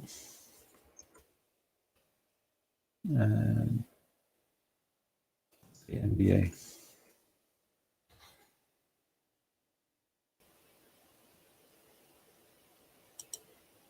All right, well, now on to the NBA co-owner accused of turning a blind eye to genocide. A co-owner of the Golden State Warriors taking heat for saying, quote, nobody cares about the Uyghurs. Senator Tom Cotton joins us now. Senator, it's good to see you. This is Chamath Palihapitiya. He is a billionaire, and he is a 10% owner in the Golden State Warriors. Just so that everybody at home knows what we're talking about, let's re-rack the tape and play it here. Nobody cares about what's happening to the Uyghurs, okay? You bring it up because you really care, and I think that's nice that you care. The rest of us don't care. I'm just telling you a very hard. Wait, you're saying you personally don't care? I'm telling you a very hard, ugly truth, okay? Of all the things that I care about, yes, it is below my line. Of all the things that I care about, yes, it's below my line. Senator, what did you think of that statement? Well, it's shocking moral indifference to communist genocide. It's not that surprising from this woke bill. Is that his wife? Billionaire. You know, he likes to saddle up his high horse and ride it hard on things like climate change and green energy, because he knows that the Democrats, to whom he's given millions of dollars in campaign contributions, will reward him with billions in tax breaks and subsidies. So it's all about profit there. It's all about profit for him in China as well. He's not going to say anything that risks his access to Chinese markets or his access to Chinese funds. He's putting profits over principle. But, John, I also want to point out the Golden State Warriors and the NBA have been conspicuously silent here. Golden State simply put out a statement saying they disagreed with his opinion without even stating what the opinion is. They're terrified of even mentioning the topic, much less taking a stance. But the NBA still has said nothing. The NBA is a league that took away the All-Star game from the state of North Carolina a few years back because North Carolina's democratically elected representatives thought boys and girls should go to different bathrooms.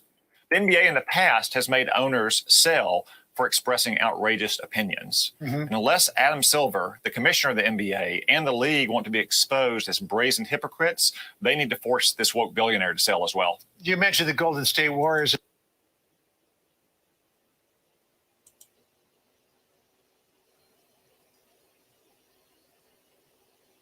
The Warriors won't even say Uyghurs. People who claim to care don't actually care. The NFL commissioner and Steve Kerr and Mark Cuban won't say anything about Uyghurs. Fans will keep watching the NBA. Yeah, but we're going to start tweeting them, bro. We're going to start our online campaign against these people. We're going to put them into a position of awkwardness. The Warriors statement. As a limited investor who has no day-to-day operating functions with the Warriors, Mr. Palihapitiya does not speak on behalf of our franchise, and his views certainly don't reflect those of our organization. Yeah, but let him have said something about Jews. He'd be gone. Like, he'd be finished. He'd have to leave the United States permanently.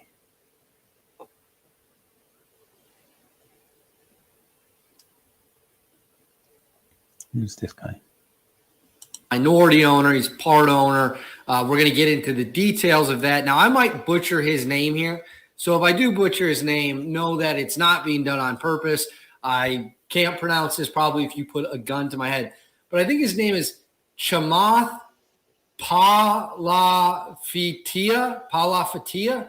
That's my best guess at what his last name is. I assume his first name is pronounced Chamath. Sorry, Chamath. Don't really have any idea. But anyways, he's I think a Silicon Valley tech guy.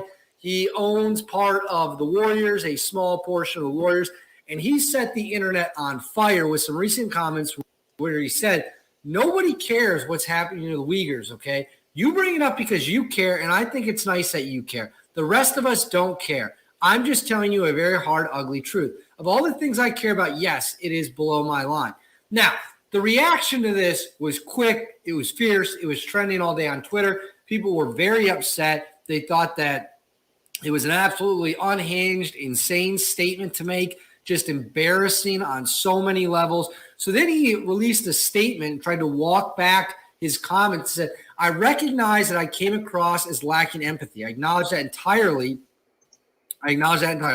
As a refugee, my family fled a country with its own set of human rights issues.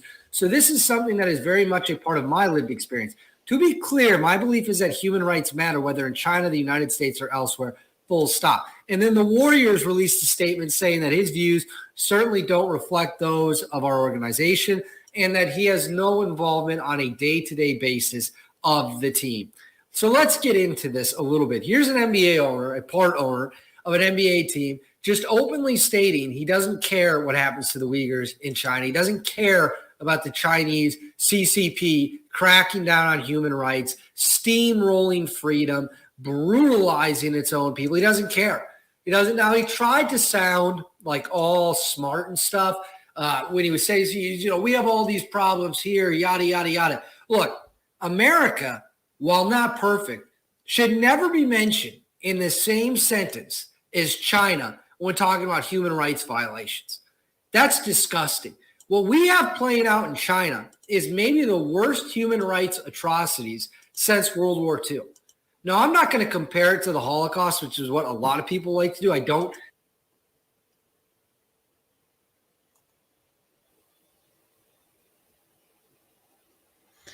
But at least Piers Morgan spoke about them, didn't he? Piers Morgan.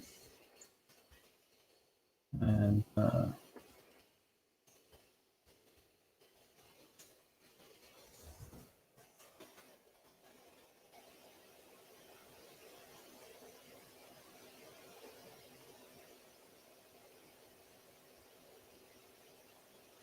yeah, what did Meghan say about the Uyghurs? Has she spoke about them or on their behalf?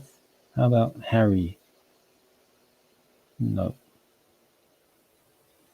Oh, big up Diane Abbott. Diane Abbott seems to genuinely think Uyghur is a place and not a people. It's amazing how such people talk so confidently about subjects they have absolutely no knowledge about.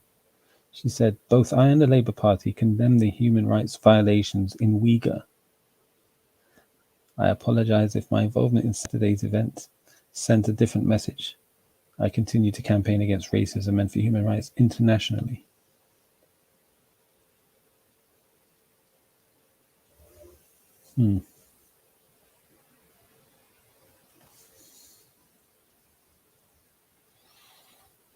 Okay, so she took part. So that was her get out of jail card, that tweet.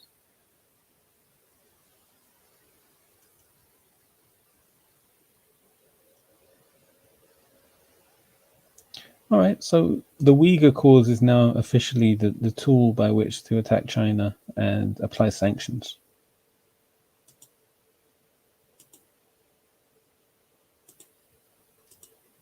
The question is, should Muslims participate with these groups pushing for anti-China actions?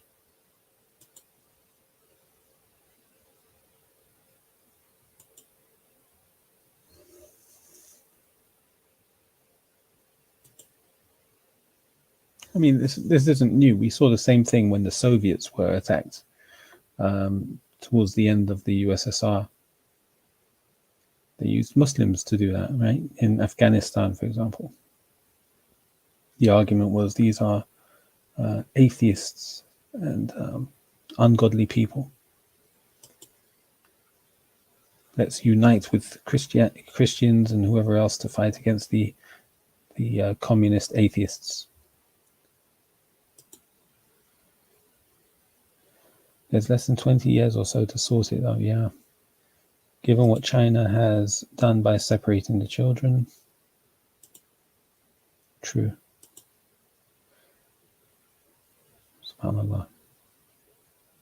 I mean, what do you think is the likelihood or the possibility of a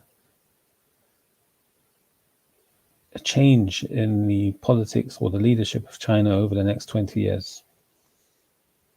Right now, there seems to be a level of stability, but that's because the economy is doing well. I mean, there was one famous private equity firm.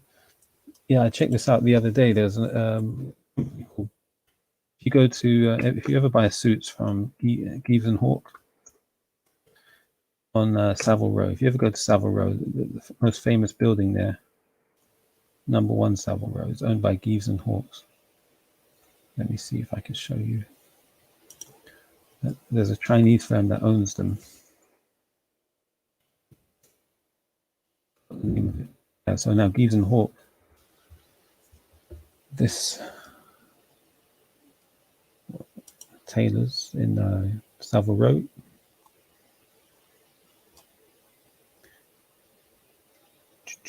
The company is called the Trinity Group. And the Trinity Group, I believe, is owned by a Chinese fund. And that company is in trouble.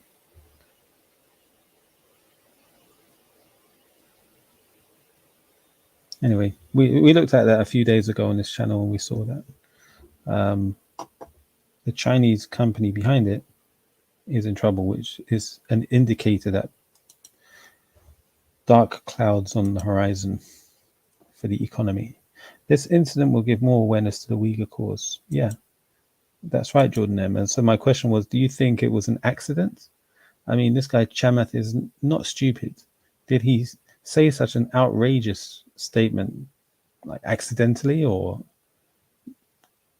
like mistakenly, or was it planned? It's a very clever tactic by China. There are Chinese Muslims who are not Uyghurs, by the way. Yeah, that's right. I know that. The Han Muslims appear more Chinese. Doing well in...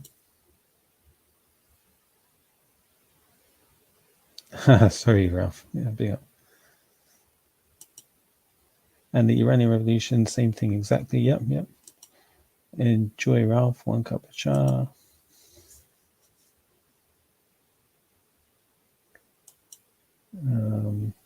Sunday morning papers with Fat Boy reactionary. Other than Uyghurs, Jordan, millions of them. Yeah, what was the name of that Chinese investment firm?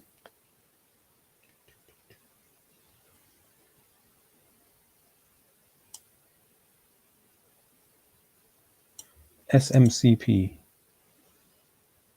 No, let's see. Shandong Rui, that's it. Shandong Rui. Chinese textile and clothing company, a subsidiary of Jining Rui.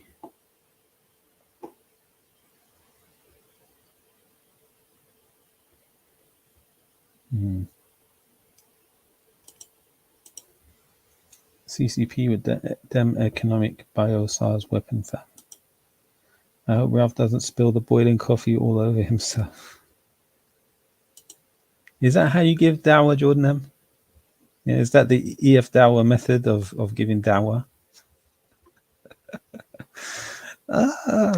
Yeah. I'm sorry, that's not a good example you're setting, Mr. Jordan M. You know, why do you call the man to the dean?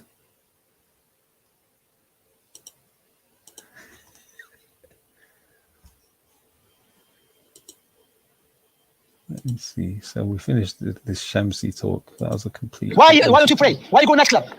Is the Muslim leaders your problem? They go nightclub? Stop blaming the Muslim leaders. Yes, they're doing some evil without any doubt, and we are free from that. And we ask God to guide them, and the way to deal with it, we have to cultivate ourselves. You know, we have to cultivate ourselves. So no one should lie against the Salafis, say the Salafis, they justify the evil of the leaders. Well, I'm free from the evil of the leaders. Wallahi, if my father does something evil, I'm free from the evil he does. Let alone the leader. You know, don't lie against us. But the Salafis, they care about the Muslim Ummah. Look what happened in Syria. Look what happened to Yemen. Speaking about Yemen. Look what happened to Libya. You know, and anyone that calls for Khuruj to Muslim to rebel because he wants to cause corruption. But you know, Libya, I heard that Gaddafi, when he made his green book, he used to pray in every masjid and say this is the same level as the... He was a kafir. Yeah, let me take from him. Shasal al-Haydan, may Allah have mercy upon one of the great scholars. He passed away not long ago. May Allah have mercy upon him. And this the signs of the hour when the scholars pass away. You know, one of the great Imam, rahimahullah ta'ala, he said, advising to you... One of the great Imams. Again, another one calling him Imam. These people are nuts. These cultists. Reactionary show would try and get. Oh, by the way, Jordan, then we watched your video that you uploaded about the Uyghurs an hour ago. So it was a nice video you did. We actually would try and give the Chinese government dawah. Yeah.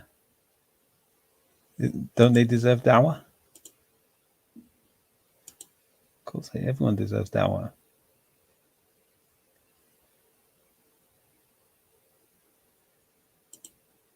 30 years ago, he said this man is a cat. So Jordan M, do you think it's good for someone like Mohammed Hijab to declare war against China on behalf of all Muslims?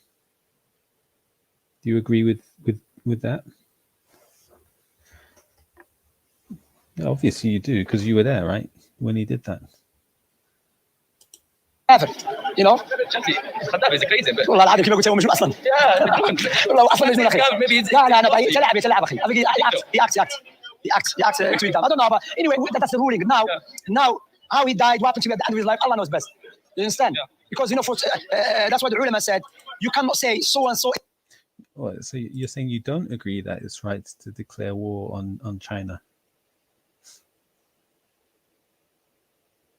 Why wouldn't you, based on what they're doing to Muslims?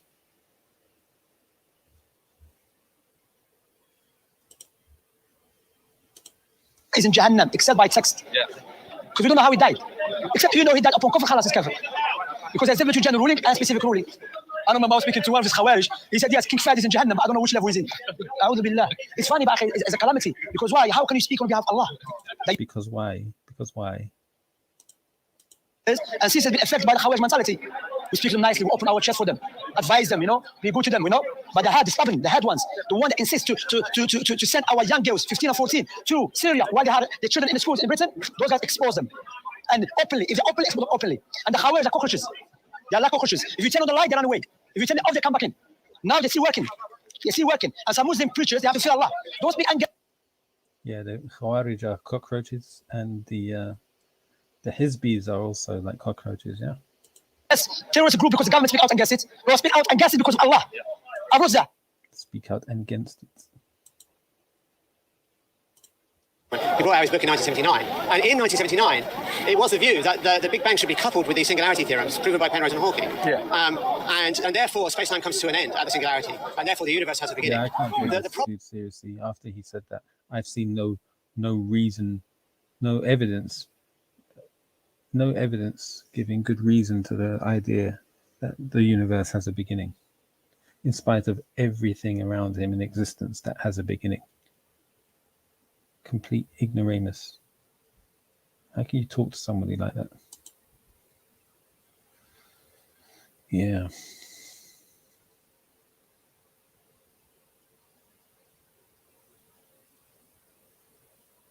Oh no, a new statue.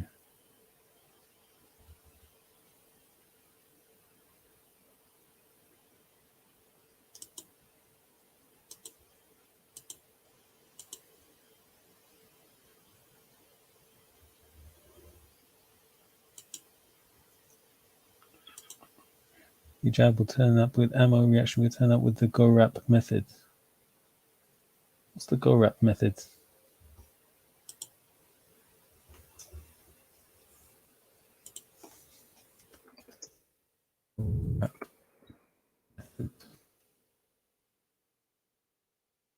Oh, it's something from Ayara. Let's see what the Dawa cult is talking about.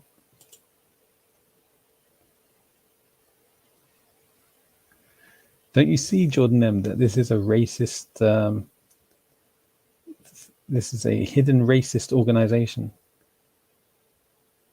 Or maybe it's an organization with a white leader, so they're trying to do backdoor racism, white supremacy. Because Gora in Urdu is white. So it's the white method for dawah. I'm not sure what the P stands for. Gora and Pakistani dawah. I don't know. What's the P stand for? Gora P. You have a proposition there. Yeah, go ahead, Ralph.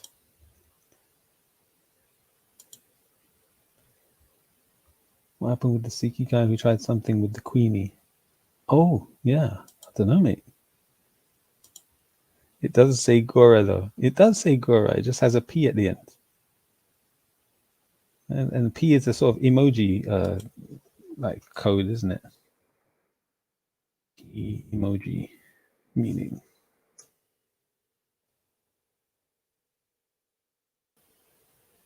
Oh, look. Jordan's name comes up. Oh, my gosh. Now the conspiracy theory or the conspiracy theorist is going to think, wow, Gora, right? Gora with a P. And the P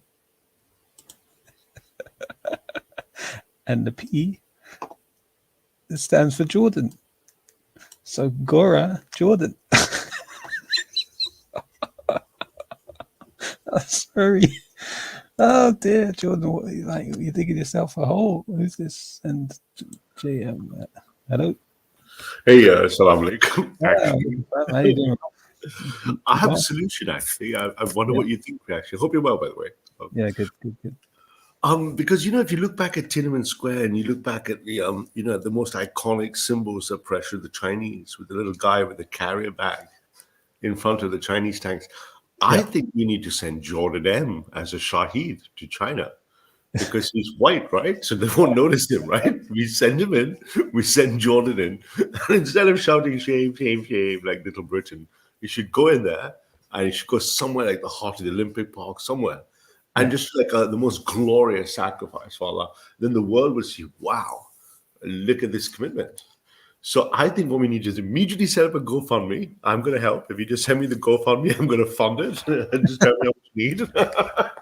And I'm like, let's get Jordan M out there. What do you think? I think he might even set up a wave, right? Because the Chinese won't see him now. Gora, because they won't understand there's a Gora coming, right? I think, so, and this is why Allah, you remember, Islam is not racist. So a good thing about Islam is they would just, they'll think he's some white tourist kid, right? I think we could do this. And that was my suggestion. I don't know if it's the most important suggestion, but I think we'll only know if it fails or works if we try it, right? There's no other way. So I think, any other thing? But I didn't hear about the NBA thing, man, because I've been a bit out of the news. But the NBA guy sounds like. But Sri Lankans are notoriously not pro-Muslim, right? The South Indians are not pro-Muslim at all. Mm. So I'm not surprised that he's quite a mixed bunch over there. I think they've just got politics that's pushing a sort of divide amongst their people, as in most countries. Yeah, but I think it's more like him personally, isn't it? So yeah, that guy Chamath. Now I was wondering. Well, I don't think he did it on purpose for a good cause. I think it was just a blunder, but on the outcome of it is a positive outcome. I think because it's brought the agenda to the headlines, so it's causing people to talk about it. Although when I look on Twitter, most of the comments are not Muslims tweeting about it. It's mostly the media, which tells me there's some foreign, what do you call it, CIA type stuff behind it as well. Yeah. Also, there's a whole recent push because Trump is preparing for the next attack assault wave. So, and part of that funding is by Wu and stuff, who's a Chinese reactionary guy who's anti-CCCP. Yeah. So basically, Trump's camp and Bannon's camp have now got Chinese support who are anti-communist China just because they're communists. Mm. So those people are going to be doing the right thing. So, and Trump's coming out with some social media platform soon.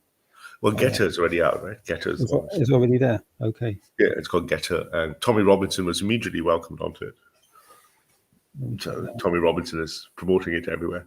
But the person who funded it, I think he put 70 million of seed capital in, is actually a Chinese guy who is anti-China.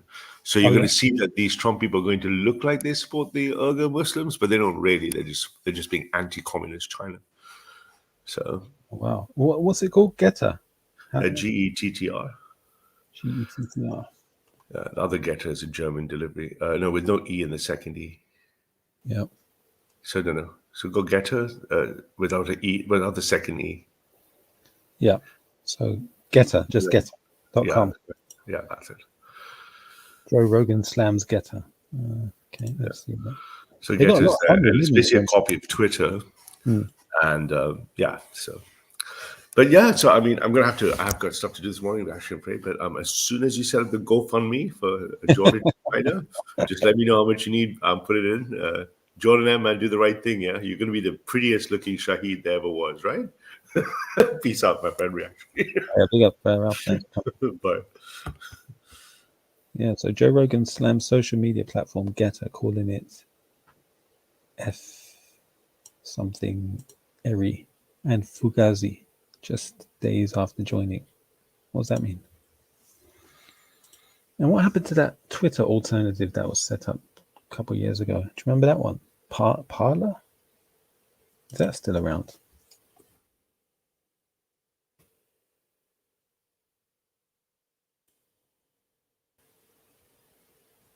Or do people leave it? Anyhow, Joe Rogan slammed Getter just days after joining it. He claimed Getter was falsely boosting his follow account, calling it effery. Okay.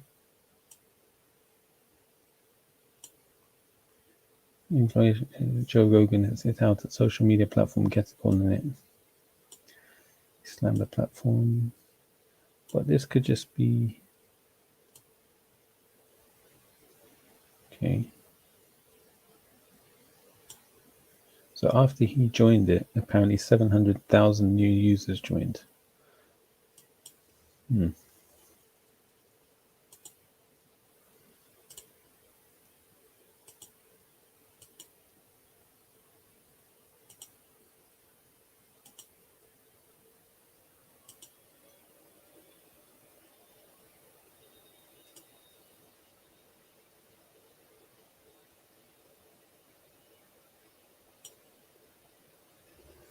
They take all my Twitter followers, so my Twitter followers like 7.8 million, and then they port those over, Rogan added. So I started out with 7.8 million. So whatever I have now, I have like, okay.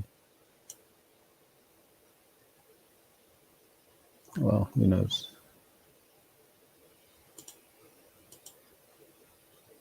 Don't really know what to believe. So if I click Getter, what's it like?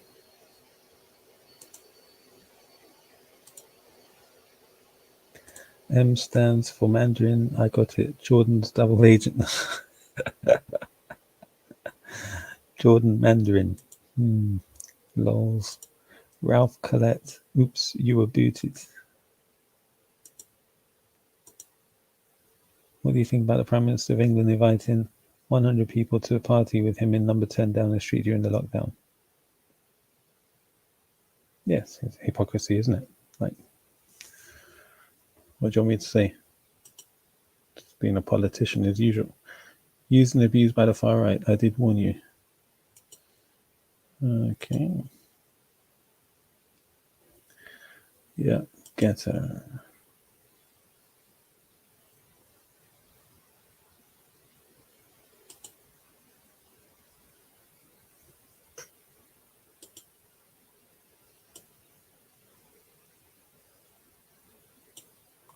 Explore now. So immediately it looks very much like Twitter. Just a different color.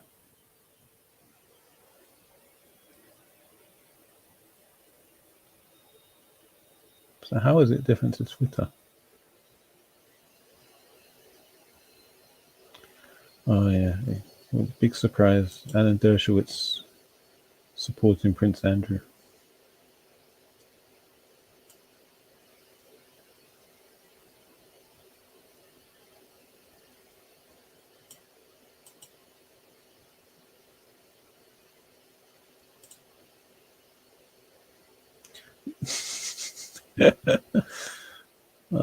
That's a good comment, Jordan. That's quite funny.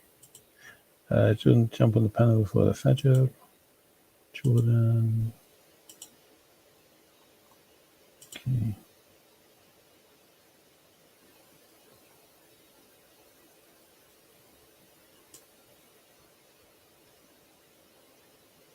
Is that it? That's the whole comment from Alan Dershowitz.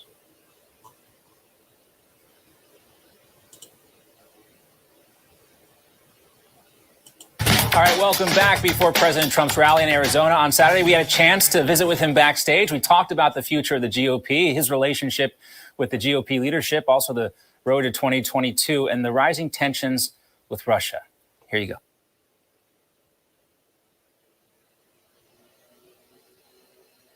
Back control of the Congress, and what would you like to see them do first? What should be priority number one if they do take back control? Number one, take back. That's what has to be number one. We have to take it back. These are radicalized, horrible people that hate our country. What they're doing with the open borders and the judges and all of the things they've been doing is so sad. And then you look at Afghanistan as a topper, the way they came out. We were coming out, and we were coming out strong with dignity. There's never been a lower point than what happened with Afghanistan, in my opinion.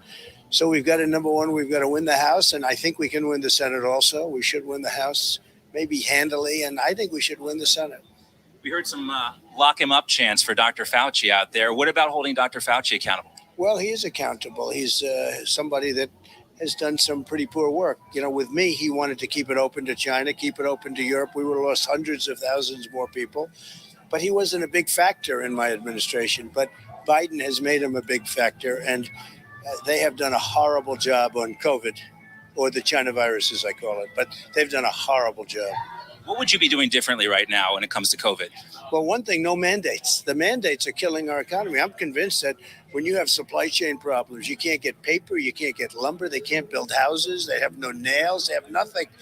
And I think to start off with, the mandates are a disaster, and people just aren't working. You can't get people to work because of the mandates. So that would be the first thing I'd do, because I think it would straighten up, help straighten the economy. The other thing you have to do, unrelated to that, but you have to do, is we were energy independent, and now we're reliant on OPEC and Russia, and we're reliant on all of the people that it's like it was 5 years ago. We had energy independence, and if you remember, $1.87 a gallon to fill up your car. $1.87, now it's up to $6, $7. In California, it's over $7. Well, when people look at this Nord Stream 2 deal, you were holding Russia accountable for that. No one can understand why the Biden administration or Democrats would not go forth with these sanctions. Ted Cruz's bill last week. Well, somebody got a lot of money. If you look at the money part of it, somebody got money, but we had it stopped. It's also very bad for Europe. You know, they supply the energy to Europe. If they ever get into a little fisticuffs, it's going to be pretty bad when they say, guess what, we're turning off your energy. So they're closing up plants, and they're reliant on Nord Stream. And I was the one that brought it up. You would have never heard the term. I brought it up. I ended it. And now Biden approves it, and they're going to be completing it soon. It's a disgrace.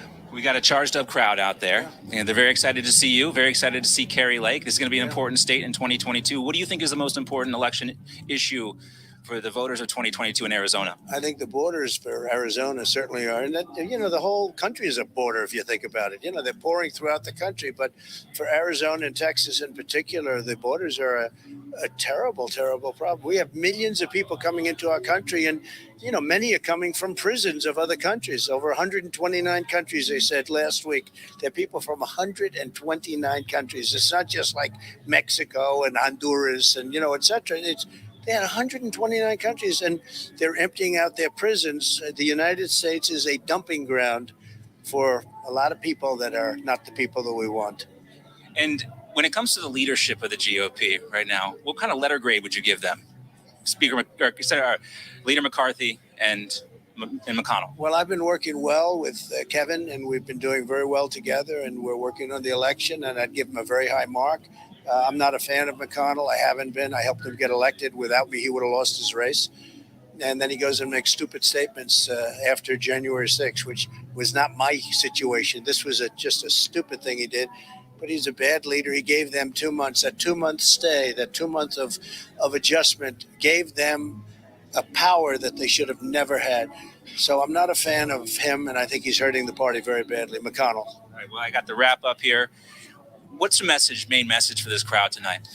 Well, it's a message of love. I mean, our country's going to hell. Our borders are open. You take a look at what's happening with our economy and inflation, and you look at fuel prices. Nobody's ever seen anything like it, where it costs 4 times more to fill up your car today than it did a couple of months ago. I mean, 9 months ago, we had it down to a level that it was so good, great for the industry and also great for the consumer, people that want to fill up a tank. No, we're a country that's in serious trouble, but we'll turn it around. We're going to fight very hard. We're going to turn it around. I say, make America great again. All right, Mr. President, always great to talk. Thank you very much. Thank you. Make America great again. All right. I think that's a good place to end it. I'd like to thank all my viewers and all of the people that tuned in and jumped on and typed in the chat. Big up to everyone, and hope to catch up with you soon. So I'll leave it there. Peace and blessings on our Prophet Muhammad sallallahu alaihi wasallam. And may Allah give you all guidance and success. Assalamu alaikum.